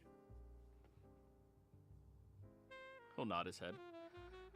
Well, if you're worried about me being anything other than me, you don't have to worry. I'm just on the voyage, enjoying the shows, enjoying the cruise. It's been a minute since I've been out here.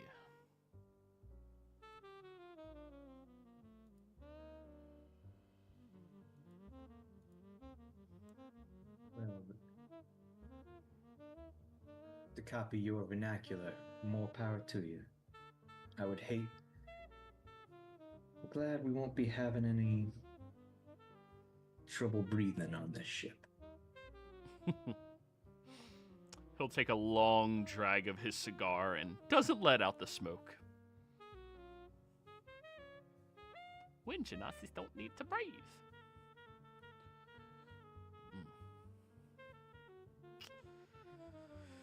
Well, Do I recognize the brand of is it cigar or cigarette? a cigar. Would I recognize the branding? Nature check. I think you would be somebody who would understand cigars pretty well. Ooh. 4.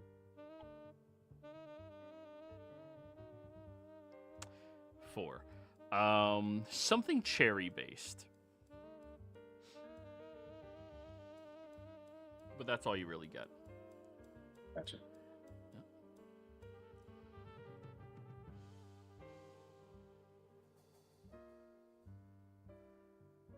So,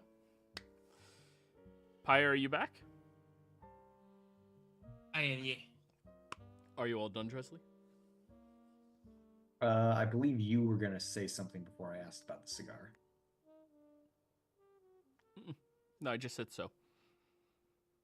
No, then I will bid the man adieu, and I guess as I leave, since Barnabas pointed him out as someone, and not knowing the racism between Earth and Air, can I give them a once over of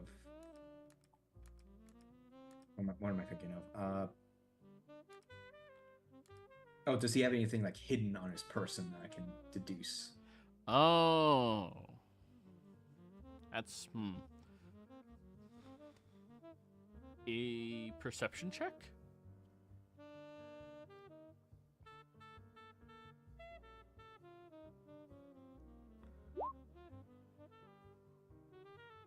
Nine. Not that you can deduce. His posture is very closed off. He hasn't even turned to you. He didn't offer to shake your hand. Nothing. Done. So back over to you, Pyre. Miss Wayne is sitting there where Sir Quacks-a-Lot, I assume up inside of the crow's nest up here, as Hunter's just sentry mode standing off. She'll look over at you. So what brings a boy from the Bonks all the way to Ohio. I figured a small fry town like that might be, or a small fry state like that might be a little unworthy of y'all. Or do you mean, I don't know what you mean by unworthy. I mean, I'm over here just, I'm following wherever these guys go, making sure they don't, get themselves killed in the process. And, working out, it didn't work out once, but hey, fool me once, shame on me, I know. So,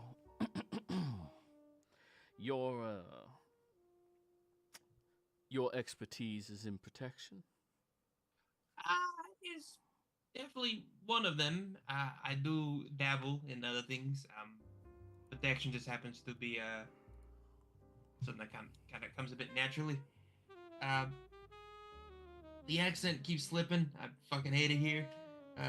The Bonks, Red Sox, forget about it. Yep, pretty much, yeah. I mean, I dabble in other things. A hunter himself. I built. I do other things. I build. You mean you built that contraption? I did, yes. She looks at it as Hunter just waves. He's still learning. He'll get around to it. I have to say, I've never personally held a conversation in length with a gentleman of your expertise before. What do you call yourselves? Artsy-facers or something? Artificer, yeah. I know it's a bit new, from what I understand. Not a lot of artificers out there. Though I am trying to be a good guiding beacon for new undercover artificers. Like, hey, he's doing it right. Like, I can do it too, And yet you chose money. I can't build better things, so I don't have money, unfortunately. Oh, the blights of the world. Coin makes it circulate, and that's the only thing that stops others from joining in the circle. Well, yeah, it's also a bit of a misinterpretation, a little bit. Realistically, I don't need the money, right? I can kind of build what I got, and I just sort of work with what I got. Realistically, most of the money's going back to my family anyway, so. Oh, family man to boot. What can I say? I'm a sucker. Clearly. You did pick up this job after all.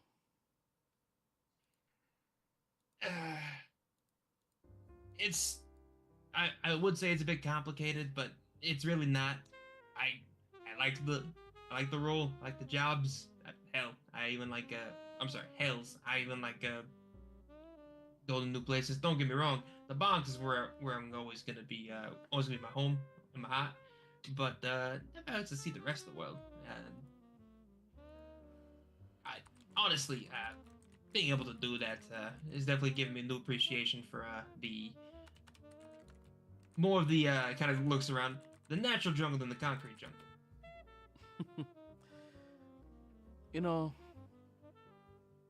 I've spent some time up north, and I have to say the bigger cities, those have always been a better pacing for me. Down around these parts, it's always been a little bit more of a distant memory than it is any amount of reminiscent of being here. You understand? I think I do. Just, I guess, from what I understand, just either sick or bad memories of this sort of place, but better memories in the cities.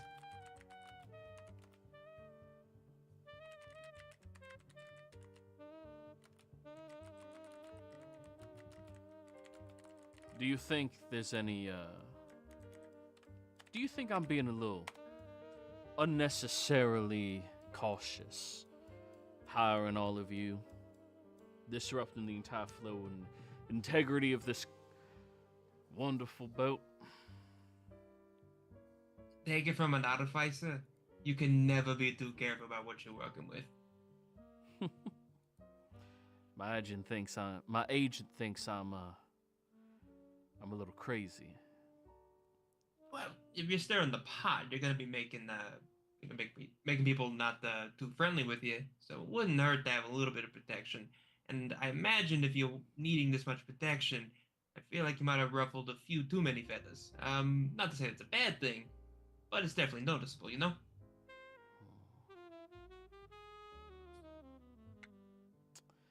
I think I understand. Anyways, doesn't seem like too many people are here paying me too much mind. Is there anyone in particular that you might be worried about now that I think about it? You never really mentioned specific individuals, you just said that you needed protection.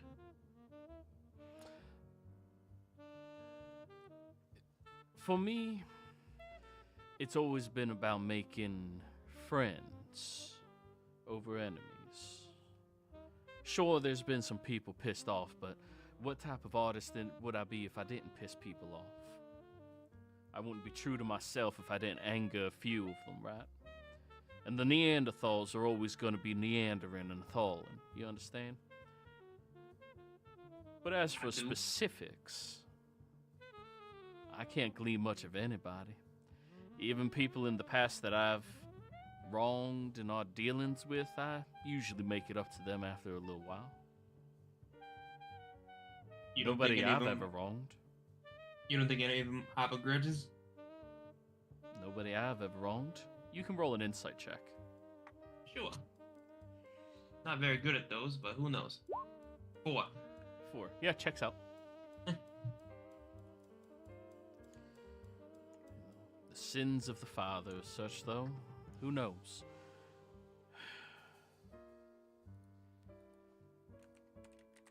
It's definitely tricky, especially if you don't really know who might be coming after you. That's why it never hurts to be a bit more protected, but I can't see realistically why anyone would want to come after you, unless you did something like, crazy.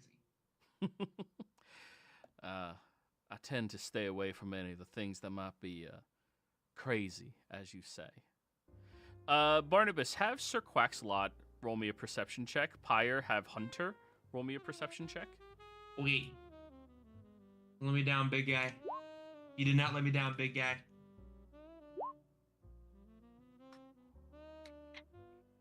Quaxalot's on point, baby. Let's go.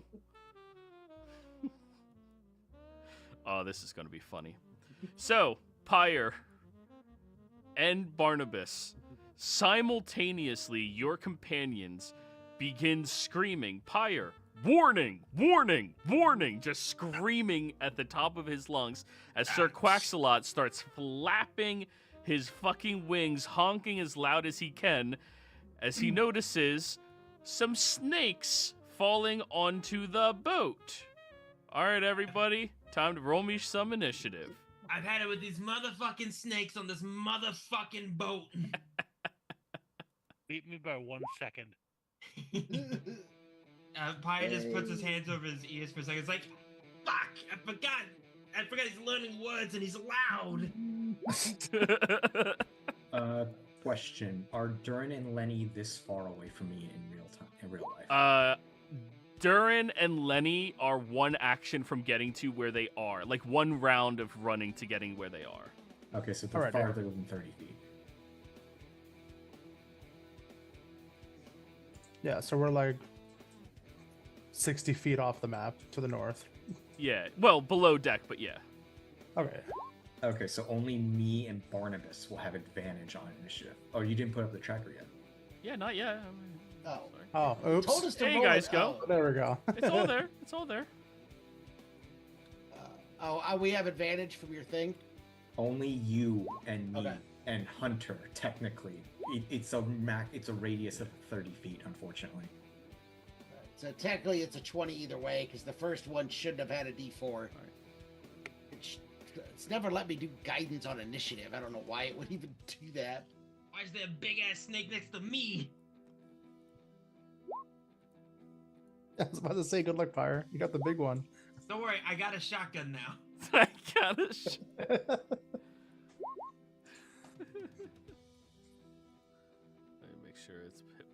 is visible to you guys. Alrighty. Come on, Goose, eat those worms.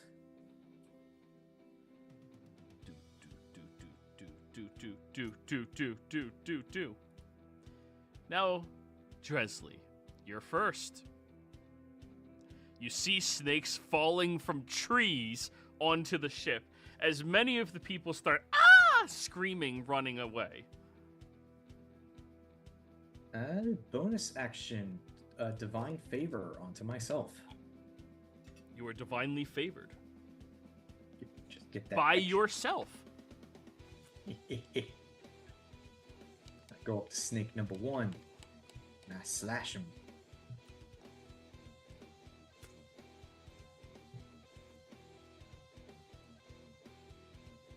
Oh, 0.2. that'll hit. Bad. And So that is 7. enough to kill a snake. Awesome. You go over and quickly skewer it down as it flails about and then just stops moving. Second snake.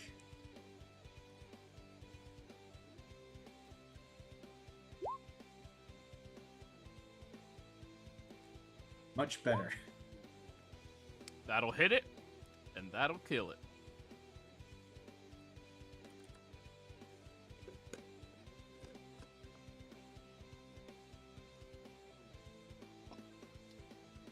Yep, now let me try my nick with my new scimitar.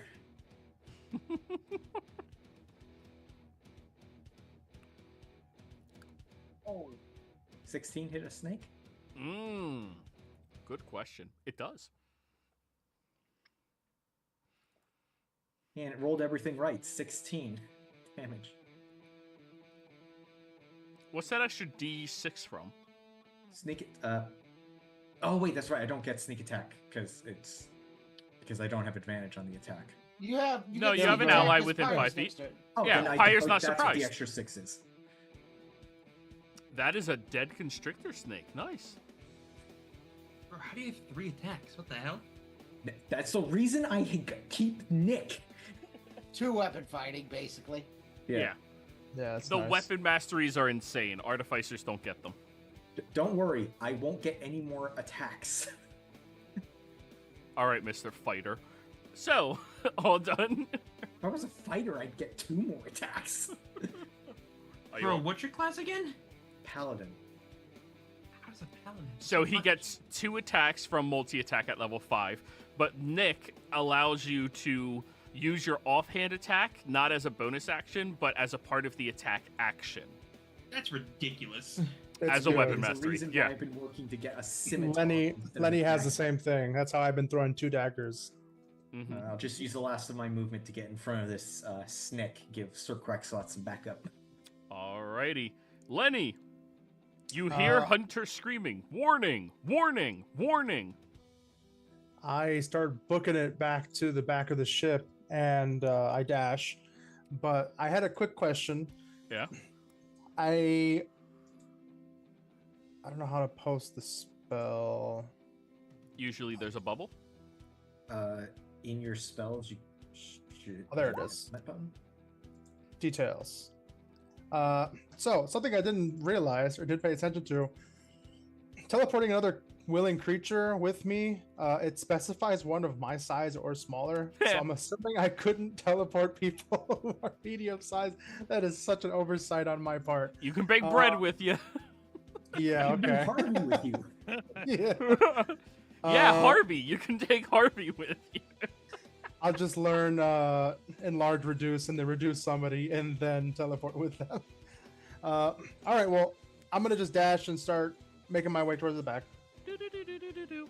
As you run your way all the way up and you make it to the top deck where you see the snakes falling from the sky. All right, bonus action? If I can, yeah, I will try to. I'll try to make a little bit of an illusion next to this snake. Just make it look like a bird has popped up there and is like bouncing around. All See if right. it attracts attention. Okay, all That's done? it. Yeah. Barnabas. All right. I'm gonna run up and get on Sir Quaxalot. Honk! Finally get to do bouncing combat. Let's go! I will cast Shillelagh. On Sir Quaxalot? No, on my staff. Okay. And then I will swing at the. Imagine him doing like a golf snap with his neck hitting somebody. I'll swing at the skeleton. Skeleton. 15. Oh, I'm sorry, the snake. Starts with an S. Yep, that'll hit the snake. Oh, I rolled a 1. Nice. Woo! 9 damage. That is a dead snack.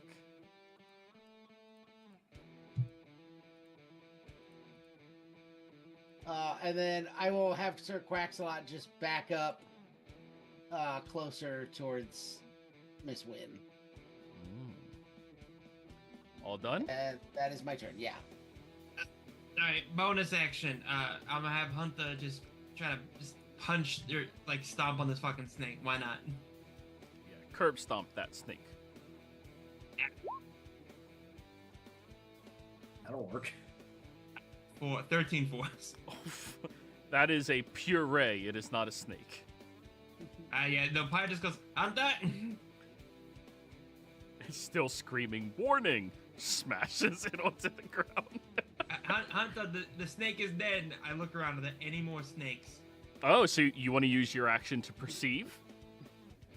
I mean, combat's not over, is it? No. Shit. You still hear combat music in your soul. Oh no.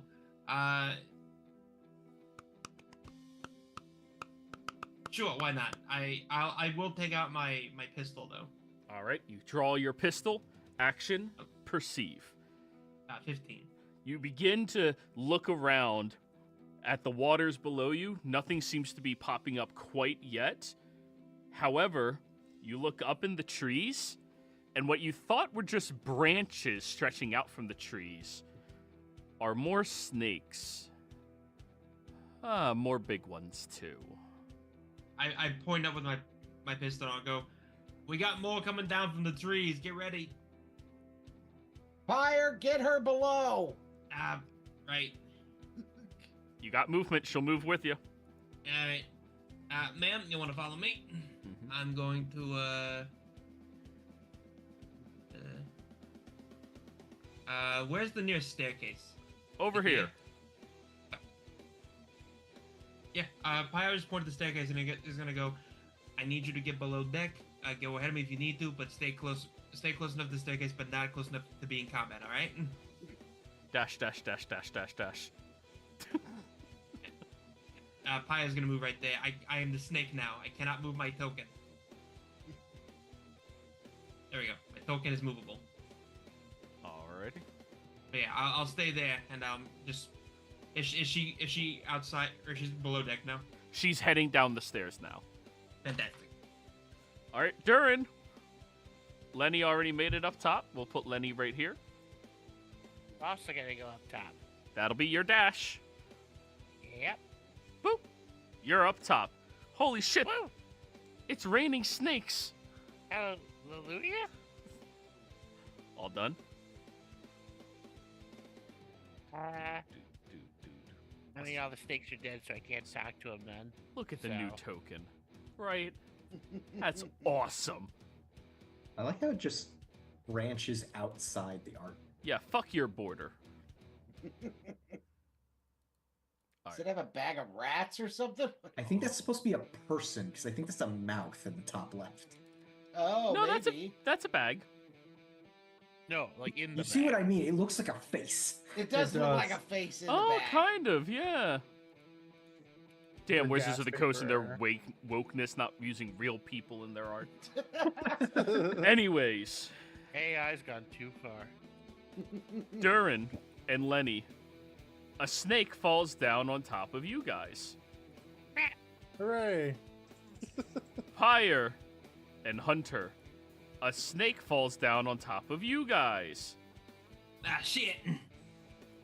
Barnabas, and Dresley. And Sir Quaxalot. A snake falls down on top of you guys. And as they slither and fall their ways down, we're going to do an attack against Durin first, since you're the bigger food. Damn. Hi. Fuck. Jeez. That thing just swallowed you. Why you be like that, though, bro? Hey, now these are clearly pythons. They constrict. Yeah. It latches down onto your shoulder for 16 damage as it begins whipping its body around you. I need you to give me a strength saving throw.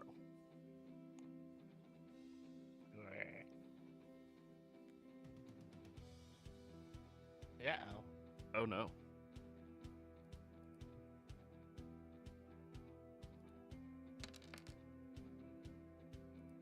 That'll be 7 points of bludgeoning damage, and you are now under the grappled condition by it. Its teeth are in your shoulder, and it's squeezing the life out of you. This one falling down here is going to go after the bigger target, Hunter.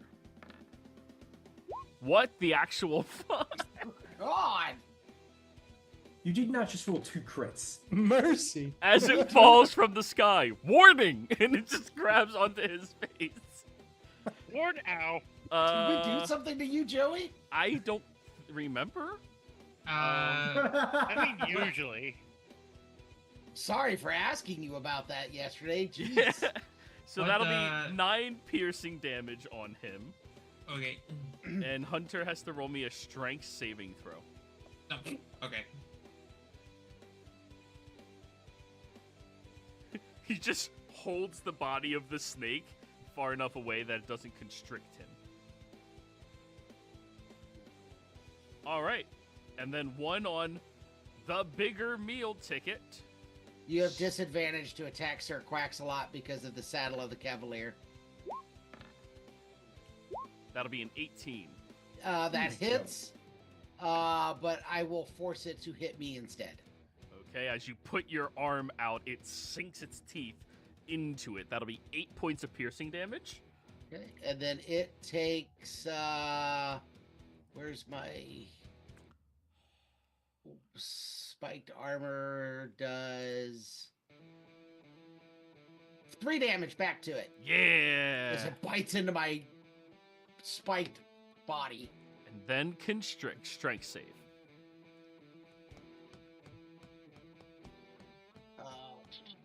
Trick save.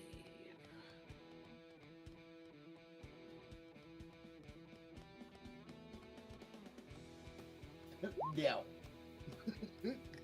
Jesus. Okay. That'll be 3d4s. 10 points of bludgeoning damage. Okay. And it takes 3 again? Yeah, if it's a... Yep, it's Technically, squeezing you. yeah. Does it So, yeah. specify an attack? Because this That's a isn't good an question. attack.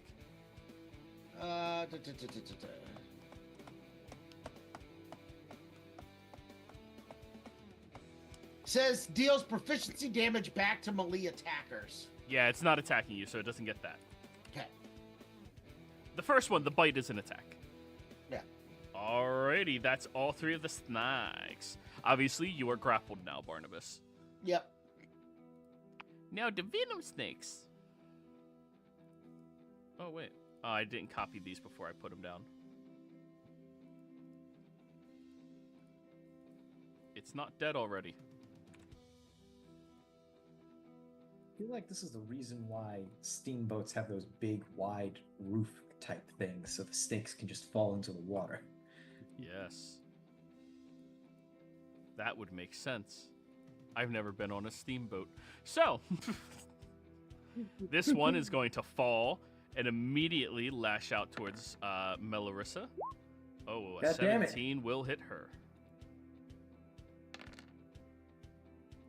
Ha! She'll take 6. Then the second one. 19. She will take 6. Consistent. Yeah. It's the venomous snakes start chewing on her. All right, Dresley, you're up. God fucking damn it. Alright, I'm gonna run up to the venomous snakes. The constrictor, that one constrictor gets an attack of opportunity at disadvantage. Which one? The one on Barnabas? Yeah. Alrighty. And you're assuming the other one doesn't. Let me check I'm its not reach. leaving its combat zone. It matters if you enter it. Oh, you're still in it. Never mind, yeah. Well, it's constricting Barnabas, so yeah, it'll bite you. 6. Misses. Alright, first swing at the venomous snake right in front of me.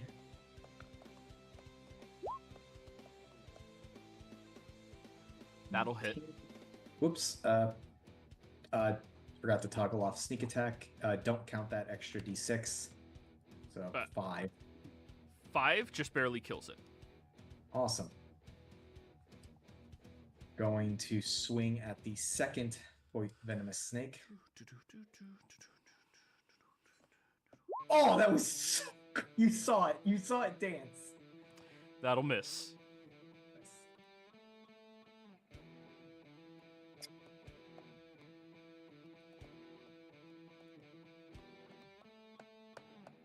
Fuck it. I'm gonna move up to her so that other snake gets an attack of opportunity at disadvantage.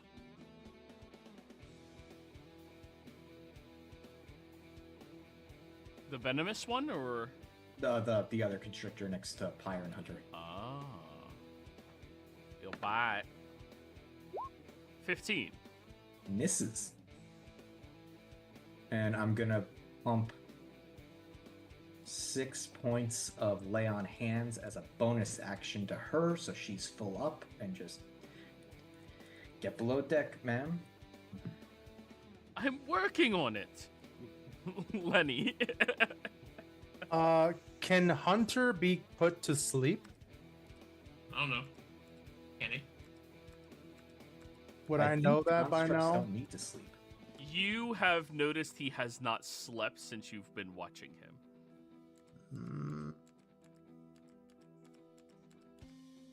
All right. Trying to do my Lenny nonsense and give these guys some conditions. All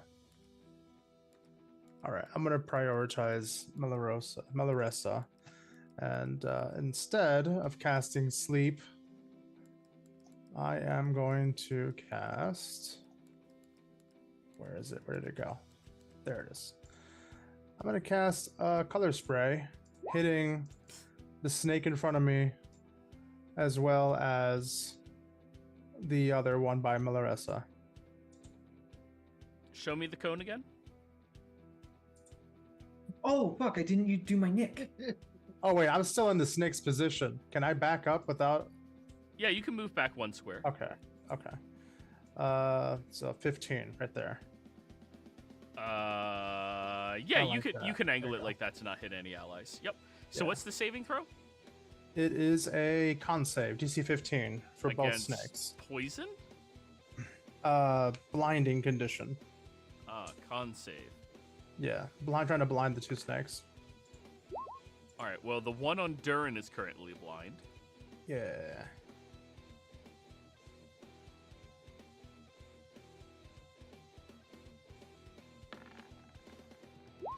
The one next to Dresley is blind. Nice. There's I some call blind that out, fucking snakes. and I tell the Melaressa, snake's blind. You can get away now, quick, whenever you're able to. I'm not sure what initiative she's on, Hires. but okay. I do that, and then this snake's blind, so I'm gonna step by him, Haha. move back 5. And it does not get an attack of opportunity. Joke's on you, all these snakes have tremor sense. Right. Come on. Right. Well, hey, so do I. No, the alligator does. Bonus action, I am going to. I don't know how much it'll help, but I will try to cast minor illusion on on Pyre. Make it seem like he's inside of a cage to kind of give that snake some disadvantage if it works. All right. That's it. Barnabas. I don't know how it works with mounts and their attacks. If I use a bonus action, can I have him do his attacks? It doesn't go over that in the. I don't know if it does or not. We had the same conversation about mounted combat. It doesn't. Okay, so there is no way for me to have his do it. That's fine. I just didn't know because I don't have a pet as a class ability, so Yeah. it doesn't surprise me that I don't get it. Yeah. So the thing me and Joey did when we talked about me summoning the mounts, it looks like if you dismount it, it can do its stuff by itself. Yeah, but then I don't get my mounted combatant crap. So Yeah. And also, I'm- you are grappled, which means if it runs, you're still here, Barnabas. right. Yeah, I'm not. Well, he's not running. We're just gonna attack this thing. Yeah, attack it. You're grappled, so I believe you have disadvantage. Does grapple give disadvantage? No, your movement speed's just 0. Grapple Yeah. is shit. Yes, it is. Grapple Always is has such been. shit. Restrained, incapacitated, paralyzed. So many words meaning the same thing. Yeah. Shillelagh, that'll hit. For 13 damage. Oh, that is a dead snag.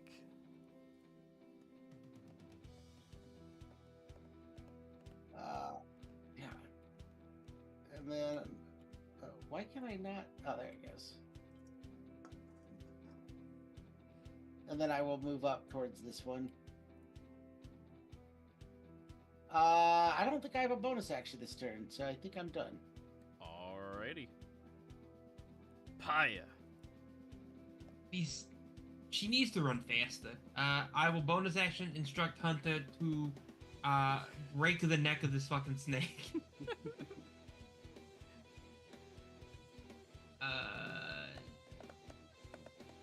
Is it considered flanking? No, there's no flanking. anymore. I keep fucking forgetting. God damn it. I'm going to bash my head against the side of the ship. I swear to God. Alright, Hunter. Do me no wrong. 17 hits. They're snakes. They don't have a high AC. Only 12? Only 12? The snake is just barely still alive. That's funny as fuck.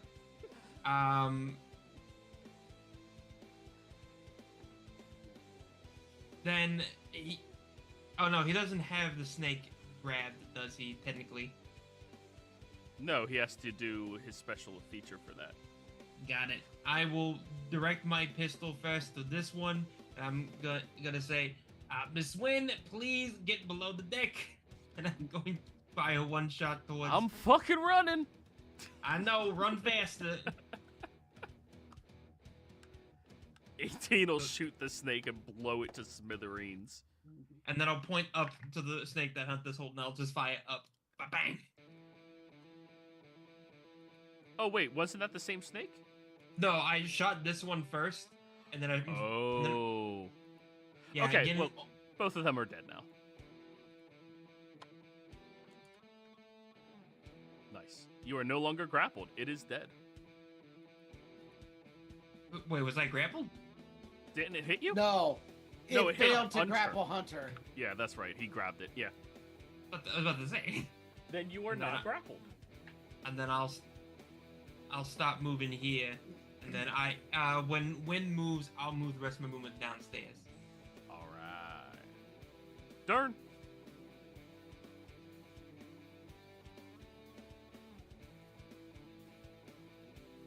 Oh yeah, she moves. She's moving downstairs now. And I will follow her. You run Okay. down the hall and you see Brett is currently writing in a notebook. How you doing? What the fuck are you doing? Keeping notes. Of what? Snake attacks? Oh, we didn't explain this to Pyre. Oh, He yeah, is we did. rating us. He is grading us? If Yeah. we have to call on him for help, we fail. Yep. Oh. He is like the new Guildarts to your party. He needs to okay you to become official members of the Glamour Guard. As the of now, you Pio- guys are like interns. Pi is like walking down the stairs. He's like like opening like the bottom button of his fucking coat. That way it's like opened up, so it's like undershirt and the tie. He's gonna go, going great, thanks. Y'all look fantastic. I believe in Thank you. you. So I'm in this thing's mouth. I'm just gonna put my hands up and just start burning. Burn them hands. Yeah. That'll work. Well, you still have to roll to hit. No, actually, it's a deck save Oh. on the. Well, it still has to roll to dodge. I mean, even at half, would that survive? Yes. 17? That does the thing. Oh, wait, it's blind. It has disadvantage. Ah, 14. that doesn't do the thing. It is a roasted snake. Yay! Now, here's the real question, ladies and gentlemen. Are there enough snakes here to give Hunter a snakeskin suit? These are some pretty big constrictors. It's 4 of them. That could at least cover each one per limb.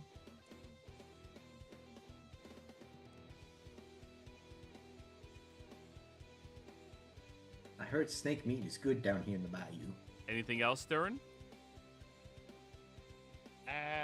I am going to crawl out of the snake's mouth. You are now out of the snake's mouth. Now, everybody, as you've crawled out of the snake's mouth, the next threat falls down from the trees above.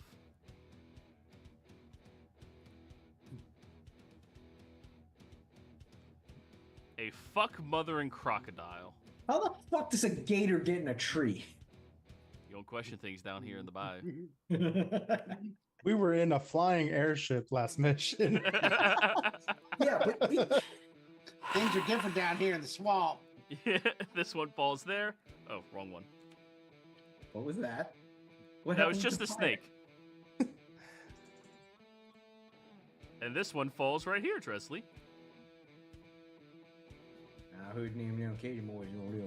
This one's gonna attack you, Dresley. And you know what? Because you said it like that, you're surprised. It has advantage. I can't be surprised. I have the Oh, weapon of that's warning. bullshit. You literally said, how are gators falling? 15 to hit. I rolled Whisper on the first wall. 15 misses. And then 11 misses Hunter. Yes. Alrighty. There goes Excuse me? Dresley. Yeah. It's ignoring you. There's big meat right next to it. It doesn't know it's just metal, but there's big meat. I noticed this one first. I didn't notice the one right in front of me. Lenny, think of it this way. You can disguise as that bird that is its dentist. That's true. Alright, I'm gonna swing at the gator. Ooh, that's a bad swing at the gator. An 8 will, in fact, There's no way it's AC's lower Miss. than 10. I'm checking. It could be a zombie gator. Second big gator. I don't think that's lower than 10 either. Zombies, I think, might be 8 or 9. 11. Well, I used all my good rolls in the beginning. An 11 will just barely miss the gator. Damn. Go for the I'm nick. going to remember to swing with my nick.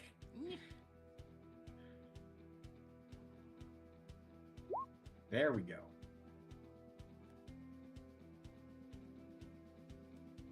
Oh, well, that's a dead crocodile. That's to hit. Oh, my bad. 20 hits. Fire is next to the gator under the snake, right? I'm heading down the stairs. I'm like, I turn around, it's right there. Deal with the other shit. I got this. No, I'm for sneak He's attack. wondering for sneak attack, yes. Okay. Wait, where did I go? Where did my token disappear? I don't I know. think you're Where under did you? the snake again? God damn it, Pyre. Why? Fucking. Okay, so I would have moved, right? I No, was it's not here. your turn. Yeah, you moved and you got here, and you said you were heading downstairs. So I'll Right, put no, you I with her. said- Yeah, I was gonna say I'm you. Yeah. Yeah. That's what I was making sure. Yeah. Yeah. So 16, that's one dead gator. We eating good tonight. Who wants the gumbo? Yeah. That is my turn. Alrighty. Next up, we got us a Lenny. Completely surprised. I thought I was safe over here at the very, very edge of the ship. I am going to quickly pull out my dagger and start to try to attack this gator as it is hopefully looking at Hunter. Let's see here. Great. You are surprised. There's a fucking gator. Its teeth are the size of your dagger. Where is my... Alright, I still get the nick, I believe. When you make the attack, Yep. yeah, it doesn't require an actual hit. So I will try again. Hey! That'll hit. Alrighty. For 11 damage. Got the sneak attack in there thanks to Hunter. Yep. Let's see here. Wait, hold on a second. Hunter is up in the crow's nest, isn't he? No. Oh, Hunter, okay. Hunter could not sit in that fucking crow's nest with that crow's nest just That is true. exploding. That's true. He would sit down in that fucking crow's nest, splinters everywhere. Well, I will move out of the croc space. Let's see, where am I gonna You're go? provoking an attack of opportunity. I'm just trying to get out of underneath this token.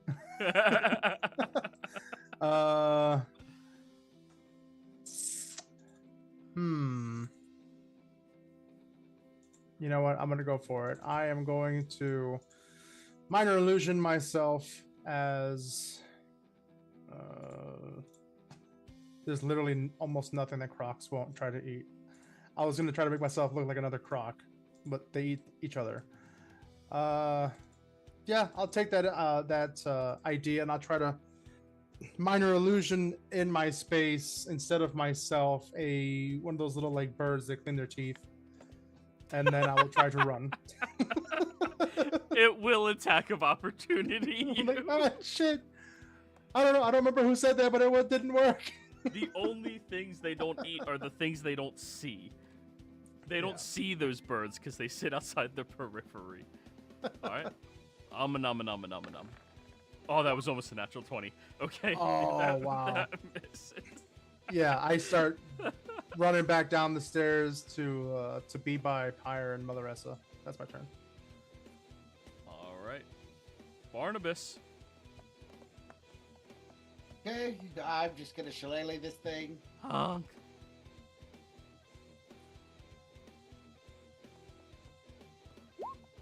$15 Oh, that'll hit. for 10.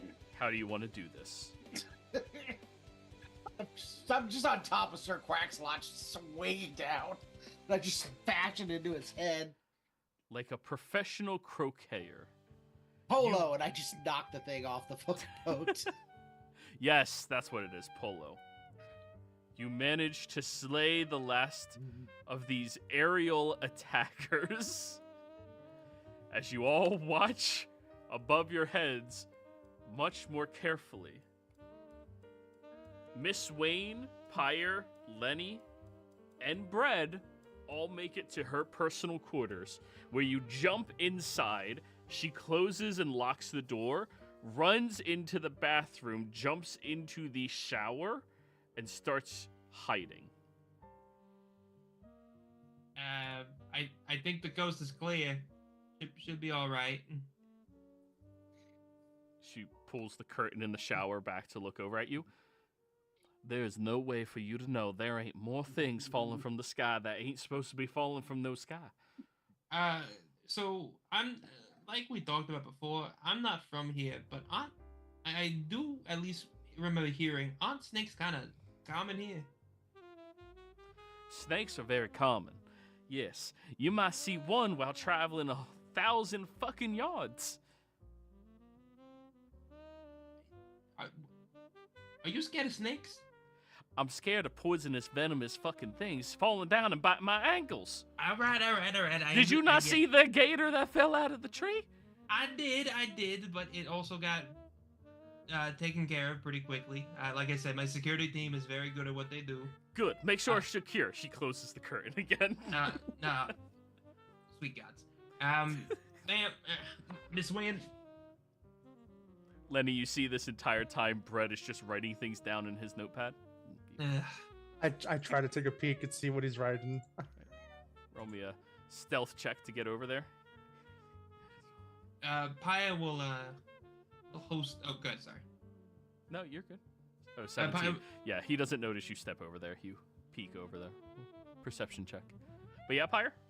Paya is just gonna holster his pistol and is gonna walk over to the shower. He's gonna say, I saw you got bit a couple times. Can I see your hand? She will stick her ankle is what got bitten. It was her ankles. So she'll stick her leg out of the curtain. He will crouch down and he will place both hands over where she got bit, and I will cast Cure Wounds on her leg. Woo! Roll those 2d8s. I forgot it's 2d8 now, so it's 2d8 plus 5. I didn't know Pyre ever actually stocked that spell. I always keep it on backup just in case. You never know when you might need it. Same. Isn't healing just Dresley's job as the paladin? I'm sorry. Listen, I have a different method of healing. It just involves bullets. If you kill it fast enough, you don't need to heal. Right. Lenny, you peek over his shoulder at the notepad where you read, firstly, of course, your name, and you see the word low aptitude, and you start having a minor panic attack and look away.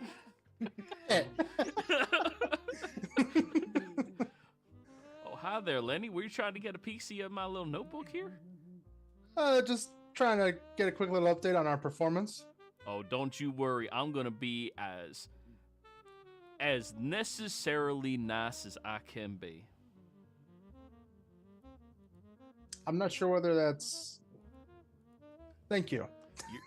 You're doing the best you can. I know it. I can feel it. You are. Lenny almost takes it as an insult. I stabbed a crocodile. You probably didn't see it from downstairs. You're right. I did not see that. He'll mark it down. Now, upper deck, everybody. You see, the only people still on the upper deck right now are the security of the actual vessel who are coming to make sure everything's okay after you guys just decimated them, and the band, which is comprised of 4 incredibly elderly men that are humans that seem to not realize there is anything going on. They're just playing their music.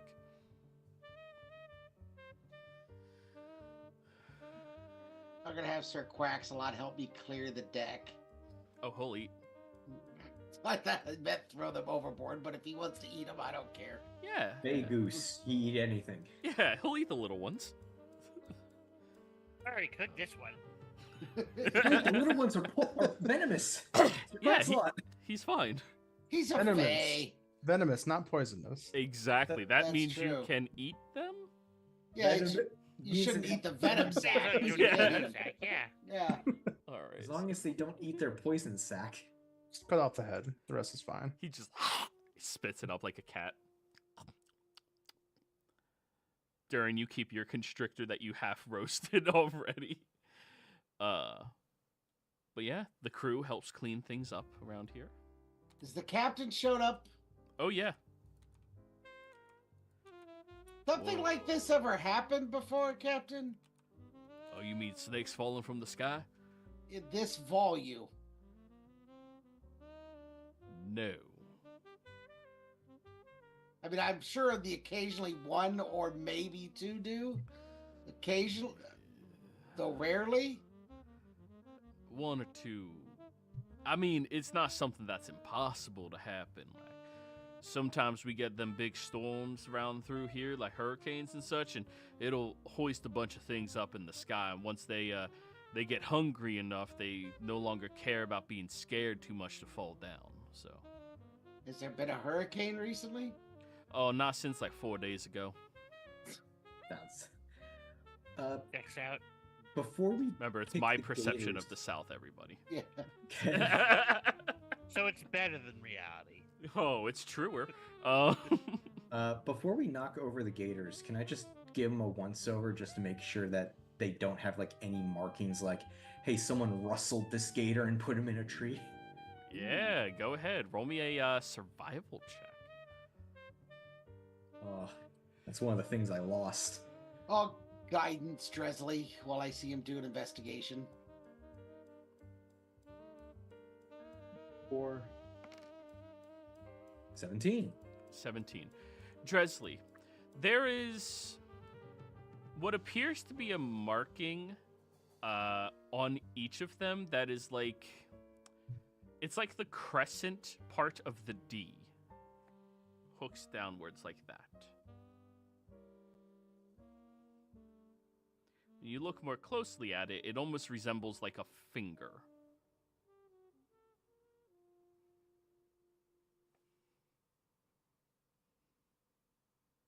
Curved.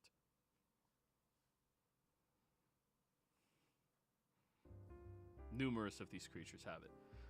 Well, I'm not terribly too sure about what exactly happened here, but we'll call it a freak accident because I am not paying out all those refunds. And This was no boating accident!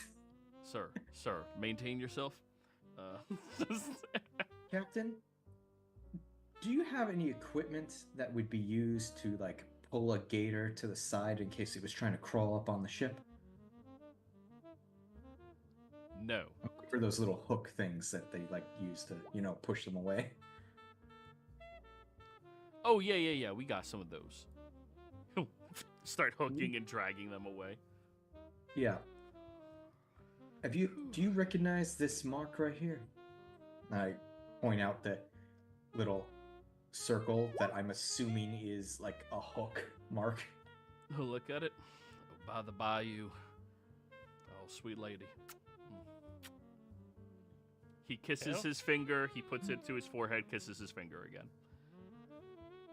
Take it What's you that recognize that. Oh, I mean, it's a common superstition around these parts, the lady of the bayou. Lady can't be trusted. Lady sees all, lady gives all, but she expects all in return. That sounds religious to me. Does that It's a remind- superstition.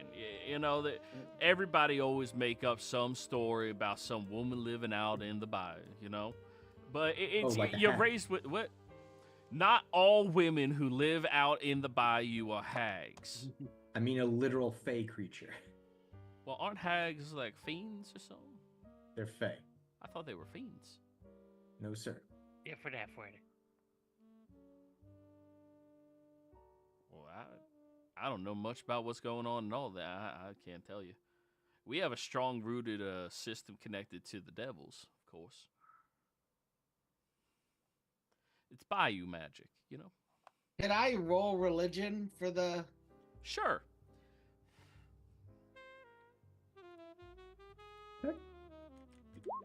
Yeah, there's 25. Barnabas. Hag is actually a term utilized to describe a otherworldly creature with a strange amount of magic. Mostly people refer to people as witches, right? Before wizardry became a thing. Hags, as the monster, are fey in origin. But there are other hags, as in witches, that can have more fiendish origins as well. Sorry, my question was about the symbol and the swamp woman thing that I said sounded religious to me. He said it was superstition, but superstition is normally throwing akin salt to over the religion in a shoulder. lot of places. Yes. So, Do you speak Infernal? no. Okay. What you can surmise is that gesture seemed like a knee-jerk reaction, like something people around here just do. Oh. Not like it's exactly religious for him, but so ingrained to his culture that people just do So I speak Infernal. Would I recognize anything out of that? it. Religion. Probably not then. Okay. No. Nope. It looks fun though. So, could I maybe do like animal handling or something to see if I could tell if the animals were behaving in a way that was, just animals dropped on a strange area, or just if there was something more concerted, like someone was directing them? That would be a nature check. I could do that too. Yeah. Can I give him help action? I have nature trained as well. Yeah. Alrighty, let me just toggle the advantage. There you go. Nice. 27. The animals are certainly malnourished, but they looked like they're kept fed enough that they can stay strong, but not fed well enough that they aren't ever not hungry. They also have signs of them of incarceration, like they were captured animals, released for some type of reason. I mean, you can guess. These were handled animals.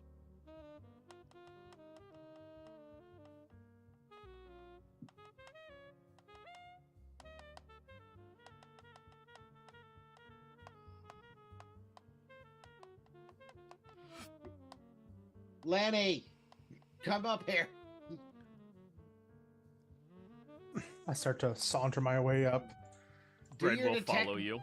Do your detect magic thing. See if these markings that Dresley found are magical. If they bound them to him. I know Durin definitely knows that they were handled. I just want to know if they were magically sent or magically done. Okay. They were handled.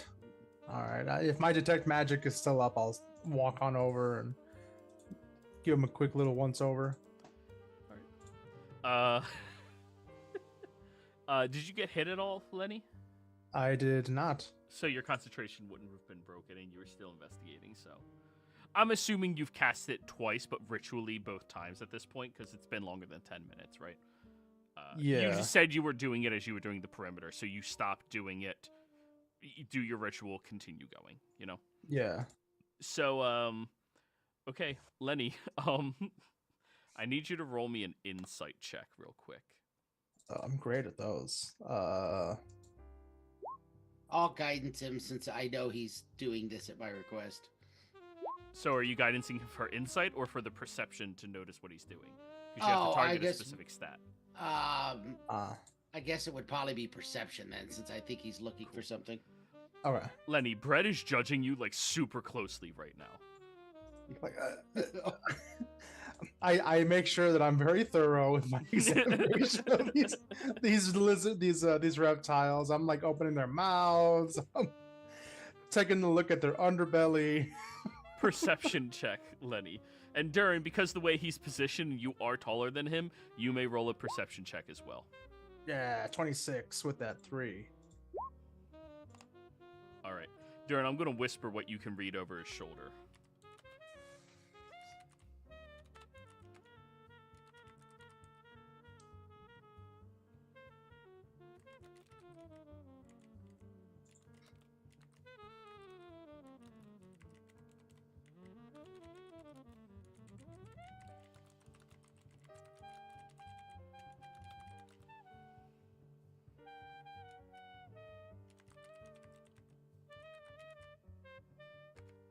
That's what he just recently wrote down.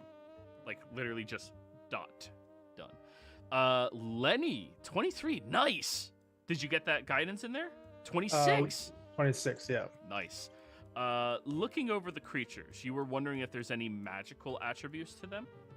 Yeah, we've already kind of, according to what Durin and Barnabas were checking out, they found that the animals have been handled, but if they were being magically influenced or controlled in any way. There is some amount of charm on them, and when you gut open one of the snakes, particularly the one that fell close to Miss Wayne and bit her immediately, you notice inside of its stomach that there is this piece of purple cloth in there that has a lock of dark black hair wrapped around it. Oh, I use Mage Hand to pull that out. I don't want to touch that. And it is emanating enchantment magic. I wasn't here when they started talking about the lady in the bayou, but I'm like, what is this? Looking at the hair, does it look similar to Miss Wayne's hair? Durin, it looks like the same texture and color. I think that might have been used to associate the target. Have I seen any magic like this before? Arcana check. Got some hex bags on some bad voodoo mama. Yeah, 24. So back when you were at Spellington, the beginning of your sophomore year, you were brought into the introduction of the occult. Though many people look down upon the seeking of knowledge and seeking of arcane rights and power through otherworldly entities, it is a practice that is ancient in origin. Attaching the natural attributes of the realm, the world, and everything around you to the magic that you are crafting. In some instances, if you were trying to, say, move the earth, you would take soil from two different locations and they would be able to perform a rite, a magical circle of some variety that would draw the two locations closer or push them apart, causing the opening inside, things like that. This seems likely some type of magical occult, or occult magic. I caused my Mage Hand to drop it back onto the floor after I realized, I'm like, this is very not normal magic that's happening here. She kind of pointed the deck and kind of whisper, who's closest to me? Looks like I am. Yeah, Durin. I'll just kind of say, she pissed somebody off real bad. What the hell is this about? And I'll have my Mage Hand pick it back up so I can carry it over and let everybody else examine it while the Mage Hand holds it. I say, don't touch it. I don't want to. I wouldn't. And I go ahead. Fuck it. Can I go ahead and burn another divine sense? Does this radiate anything more than what I've already gathered? You burn another one. Nothing sparks as any more than what you've already gathered information-wise. You don't sense anything terribly powerful about that. However, somewhere below deck, there's a fiend now.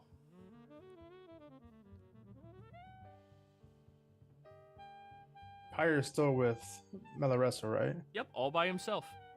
Alright, I'm gonna go join him now that Libby's out of here. Can I bonus action dash down to the... Durin starts walking and Dresley books it. That's 80 feet per round now. You get downstairs and you see several of the nobles are like popping their heads out as the captain is walking. Everyone, it's perfectly fine. The hurricane tossed some things in the air. We apologize. Our scouts had missed it because they blended into the environment, but security handled it fine. As you run into the room where, Pyre, you are still sitting there hanging out with Miss Wayne all by yourself. Okay, I'm going to just... Sorry, Dresley.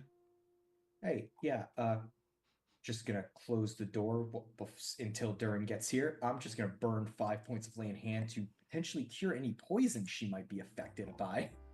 Okay. My cure wounds not do that? No, cure wounds does not remove poison. It just heals hit points. Is it remove poison or is it less restoration does it do, doesn't it? It does, but he can use 5 points of lay on hands and just do it. Ah, that's right, because paladin. Yeah, they're the best healers. So good call, Dresley. When you do that, you see the venom leaving her leg that was beginning to solidify. Oh, thank you very much.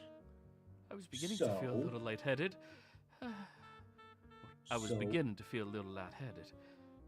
Are you aware of someone called the Bayou? What was her name? Hey, Durin, what'd you say? What? I think his microphone's shitting out. hey, G. Hag is what he keeps The saying. Bayou Hag. Bayou Hag? I think he called her the Lady of the Bayou. Yeah, but- Lady of the Bayou. That. I believe I've heard of this before, of course, yeah? Well, we just found what we believe to be potentially your hair inside the snakes that bit you, as well as markings that they were all captured, trained, and charmed animals.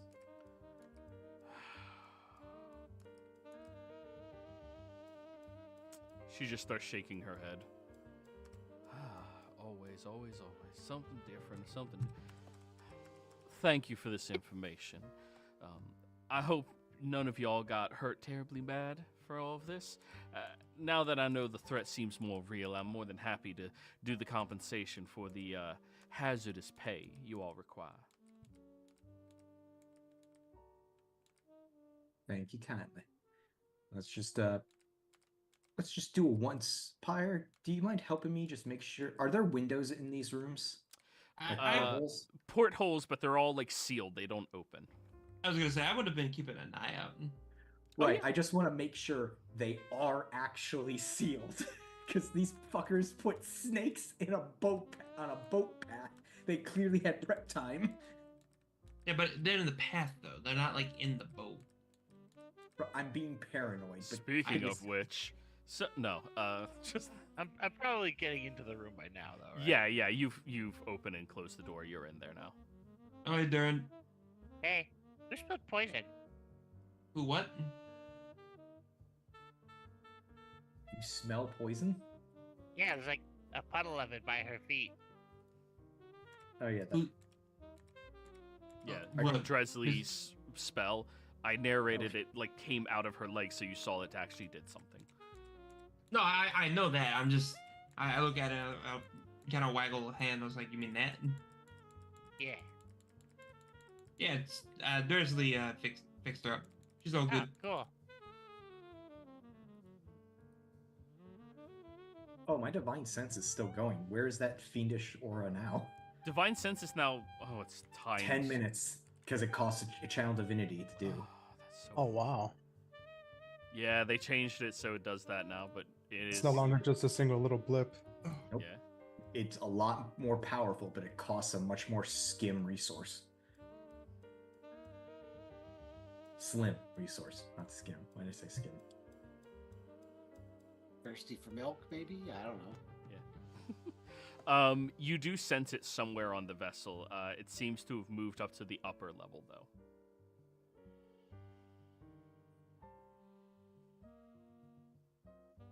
And then it seems to have left your radius.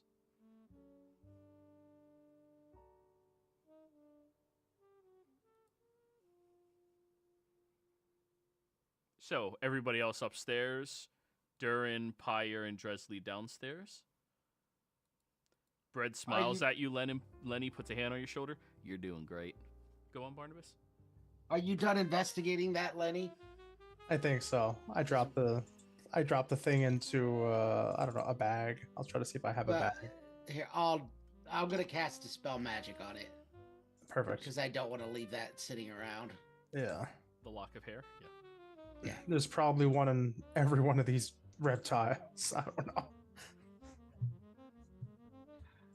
Just to make sure at least this one's gone, because I'd like to keep it, but I don't want to be carrying what may be cursed or something on it. So I'm gonna Dispel Magic first, and then stick it in a pocket. All right, you now have a locket of her hair. Sniff it when I'm not looking. Oh God. I was gonna make that joke, but you beat me to it. Nobody should have made that joke. Paya's just like, what the fuck is wrong with you people? You don't know. I'm downstairs. I'm upstairs. I can sense the debauchery. Lenny and Barnabas alone. All right, so The snake incident was a bit unfortunate, but we just need to keep a more vigilant eye, both above and on the deck. Did Dresly mention the fiendish entity at all? Yeah, when it leaves my radius, I'll let everyone know. It's might be nothing, but I'm sensing some fiendish energy. Could be just a tiefling. Did you detect it when the snake started attacking? No, my first one would have been over by then, I believe. I think. But you felt it. You felt the presence afterwards, though. I decided for safety to activate it again in here to see if I sensed anything, and I sensed the fiend energy. Then let's go into the assumption that there might be something on the boat already, or at least in the vicinity of the boat.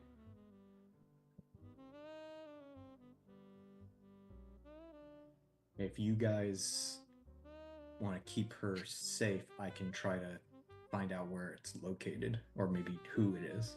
But you said I just left your area of effect. How far does that go? 60 feet. But yeah. It's either on the boat, off the boat. I don't know what's worse.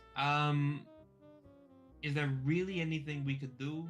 About it? We could detect it, but we can't really act upon it without looking like crazy people. Actually, that's a good question. How much of the boat would you say that 60-foot radius covers? Probably like more than half. Okay. Like 60%.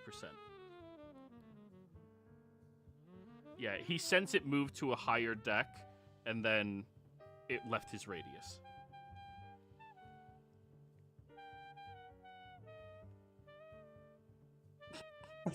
Is it Brett Lasso just like disguised as a gnome? But he's really like an imp or something. He's not a gnome, he's a halfling. Don't insult him. Oh, that's right. That's right. All right, if we're done up here, Lenny, let's, I guess, go join everybody else. Yeah, make sure she's not being attacked by something else. So, Quaxalot, keep a lookout. Hunk. You did good work, buddy. Hunter gives you a thumbs up. Yes, you too, Hunter. Huh.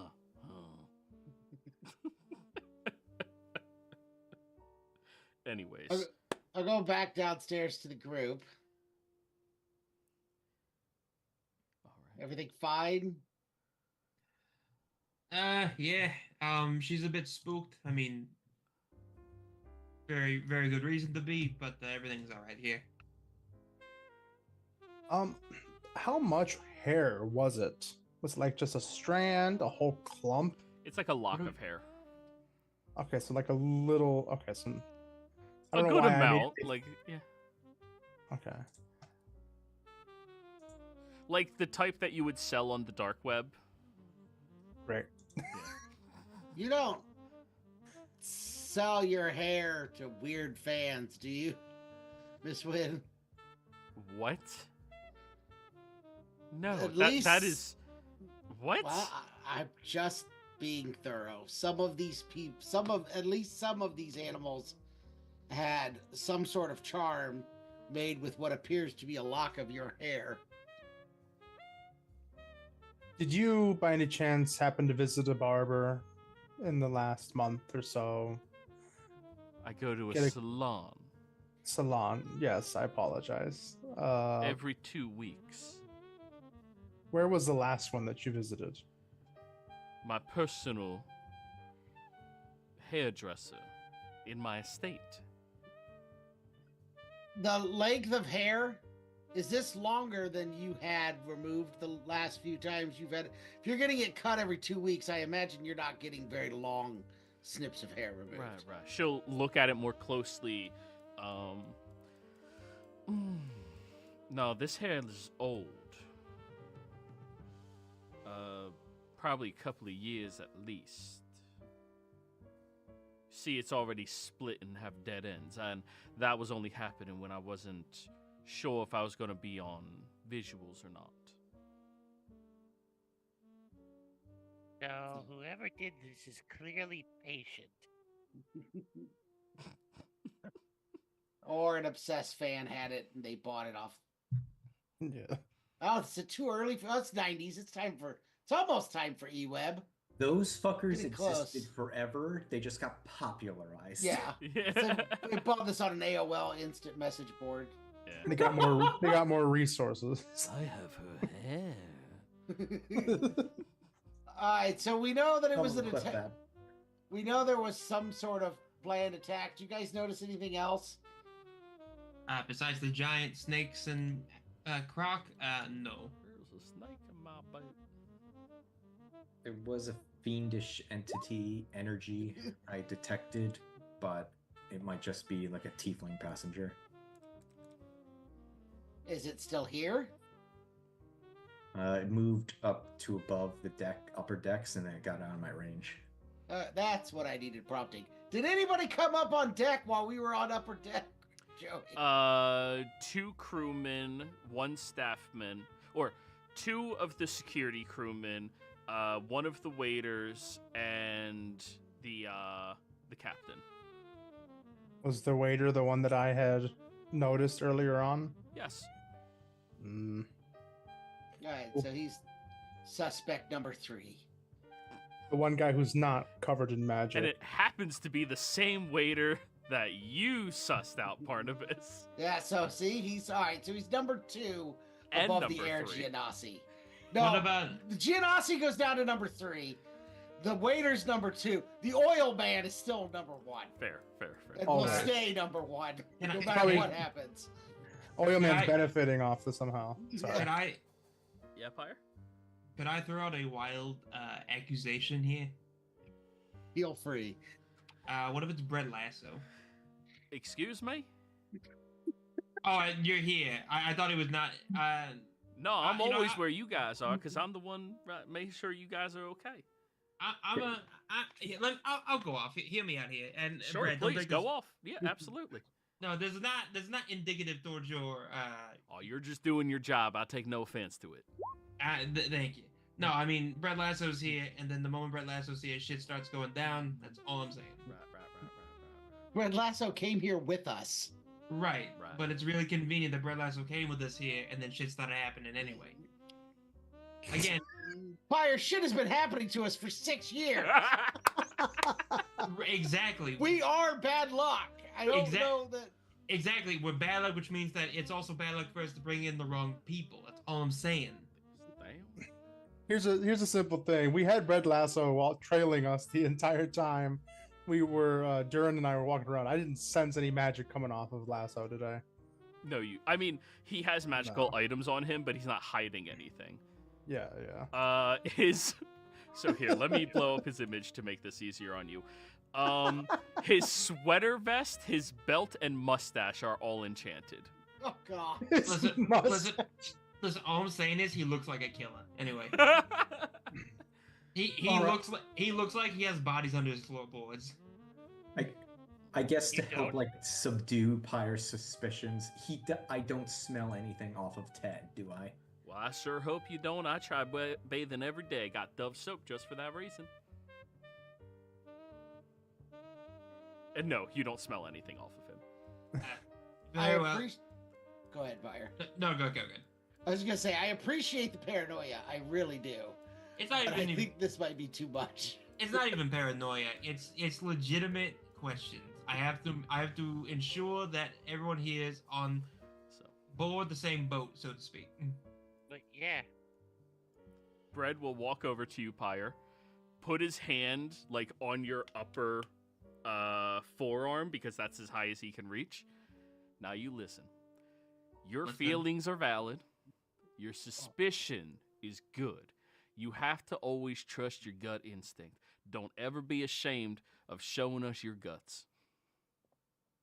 All right. I don't think I have a problem with that, but thank you for telling me that anyway.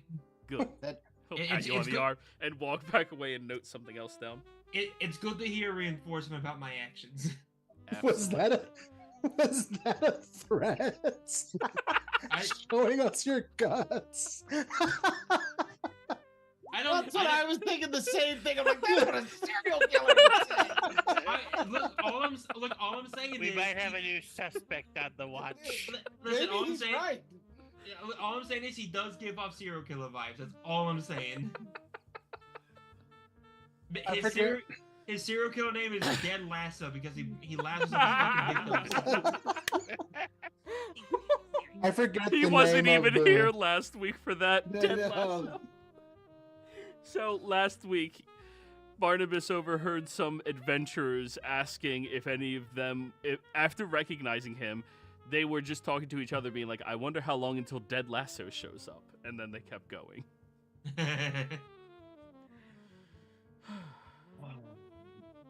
Okay, while everyone's in this room, would it be alright if I try to stealth and just try to, well, as long as I still have time on that last divine sense, I want to confirm whether or not that waiter is giving off the aura. Alright, you run upstairs. I said stealth, if that matters. Alright, you stealthy run upstairs. Roll me a stealth.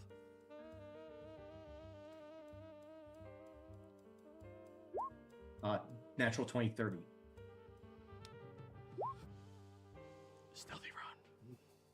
John Wayne Casey was a very likable person.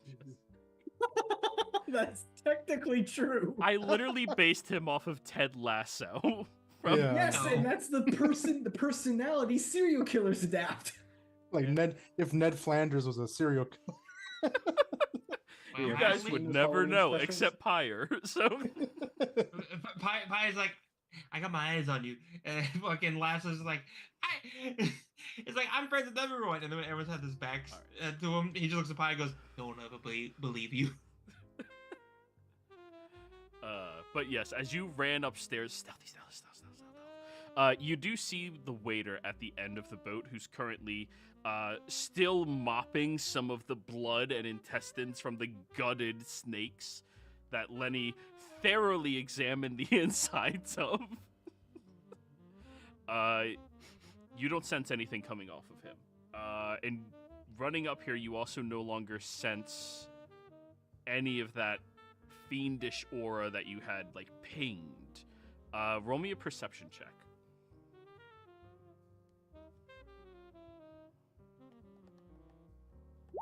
Well, easy come, easy go. 8.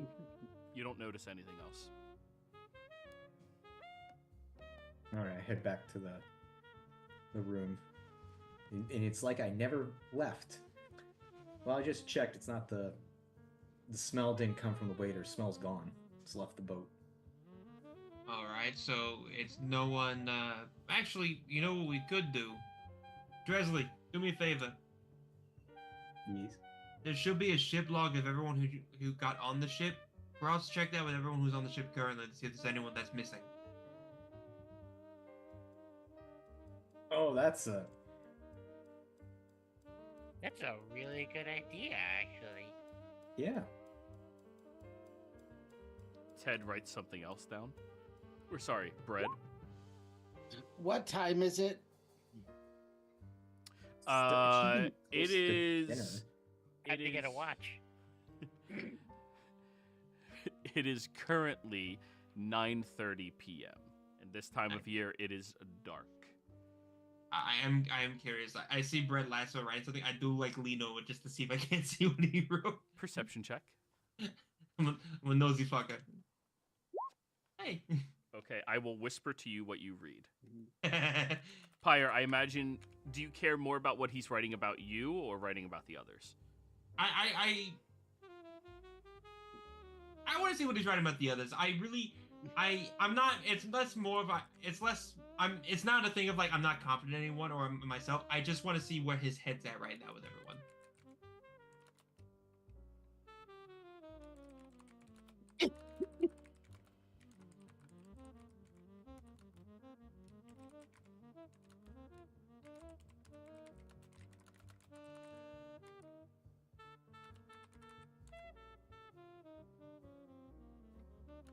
Hey, Lenny.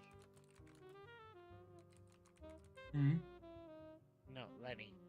Oh, I said buddy. Oh, That's sorry. his most recent entry on Dresley. Lenny, you're not forgetful, right? I would think not. Yeah, there you go.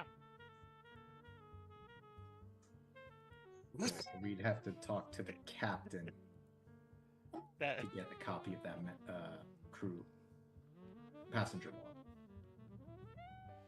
I'm gonna need a translation, Durin. I missed.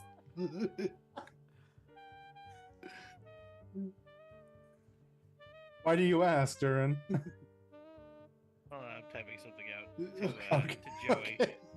Okay. It was in regards to what I saw Red writing out before. Oh, okay. I know. You guys are getting snippets of Fred's notes, and it's great because you guys are getting all the right ones. Like, for Miss- me, I don't know for you, but Miss Wynn, do you have anything else you want to do on the boat tonight, or are you in for the evening? I'd like to drink very heavily. Do you want to do that in your room, or would you like to go to the? Would you like us to bring it to you, or would you like to? You can bring it to me, please. I'm sure I'll be fine by tomorrow's crest. Do you want any one of us to stay with you whilst you are enjoying your beverage? Yes, you have quite a common aura. Do you mind being the one to stay here and bring your big friend, Hunter? Hunter is his name. I can definitely do that. All right. Oh wait, before you drink that, I should do this, and I'm gonna cast detect poison. There is no poison in her alcohol. Good call, though. I memorize Basically purify food and alcohol. drink, so I'm going to be cleaning all of her food this entire trip. Yeah. Hell yeah. And Bread will write that down. Good job, guys. I suppose we should probably at least have one bite to verify that it is poison, so we can try to search the kitchens. I mean, if you insist.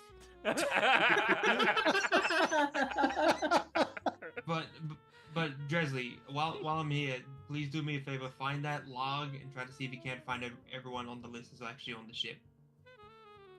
All right, zoom.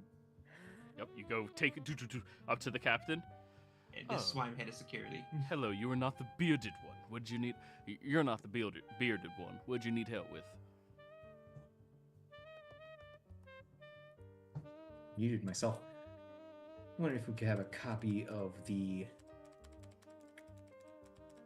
passenger log. Want to make sure no one, anything happened while the gators and the snakes were going around. You know, while we were all distracted. Absolutely. Let me go get that. He'll walk with you up to the captain's quarters. When he steps in, you see that currently the first mate is at the helm. He looks over. Captain, you?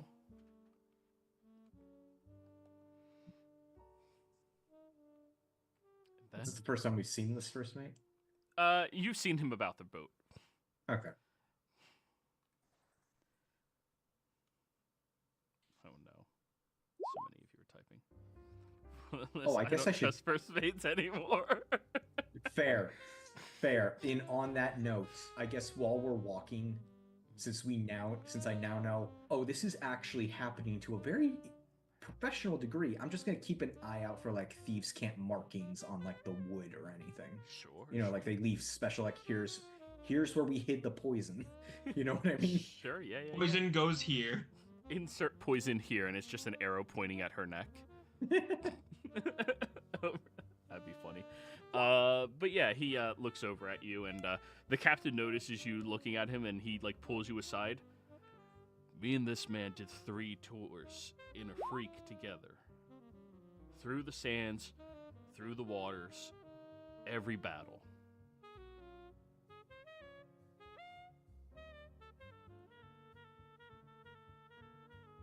And I respect you both for your service, but I also have come off an encounter where another captain, very trusted first mate of years, stabbed him in the back and killed him. So you'll excuse me for my paranoia. He'll begrudgingly nod.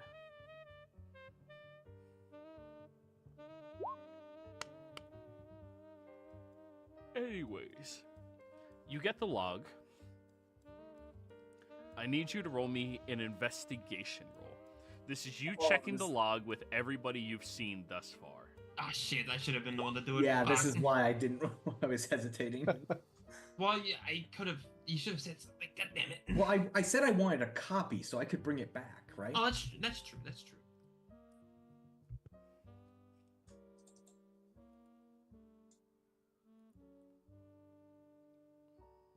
Is that okay, Joey? Yeah, you can bring it back. Yeah, that's fine. Okay, so I'll bring it down. Bring it down to Pyre so we can cross reference. I'm good. All right. I'd like to assist Pyre with that then. Oh, All right. so am I rolling? Sure. Yeah, you're being helped, assisted. Fantastic. Yeah. We go 29. I know Pyre will keep track of faces. He's got a target. He's gonna kill them if he takes a missile Add a slug. guidance.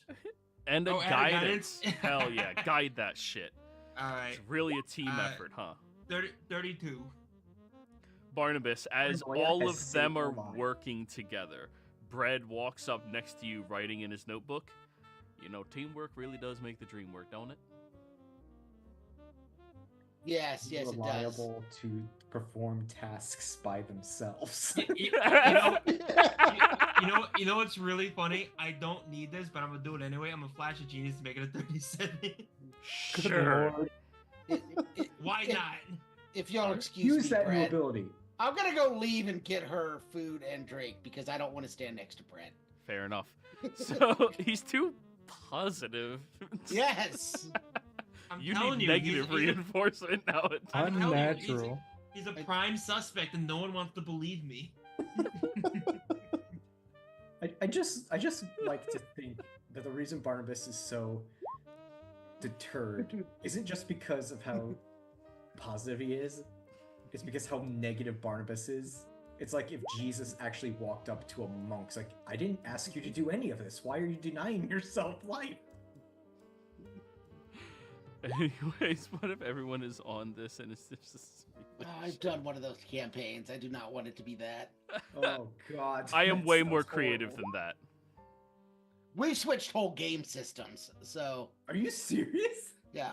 We were playing a Traveler campaign, and we decided to. Oh, we're Star Trek. We decided we wanted to try Cyberpunk, so we woke up from Star Trek simulation. That Anyways, fits way too well.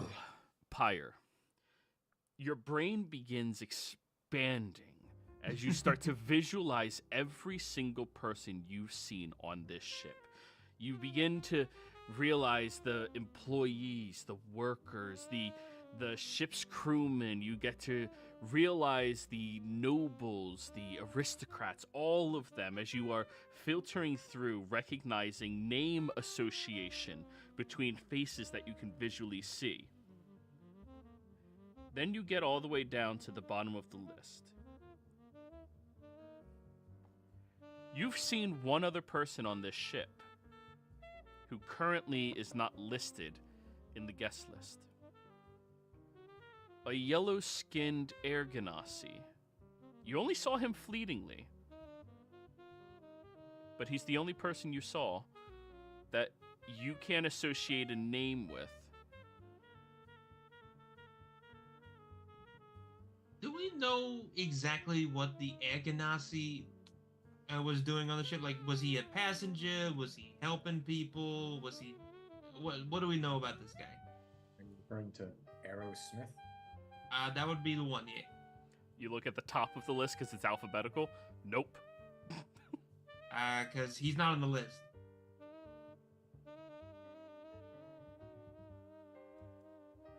And Barnabas, as Who you the get hell's to that? as you get to the kitchen, you realize a couple of the staff are currently talking with that Eros Smith. As he turns, smiles at you, and just waves, getting what appears to be 3 sausages on a plate and walking away. Hope you have a good evening, sir. Tips You his as well. And I think this is a good stopping place, everyone. In the distance, you hear Paya racking a shotgun. All right, players, we'll So- be back next week. See ya. Joey, I have to ask you because I don't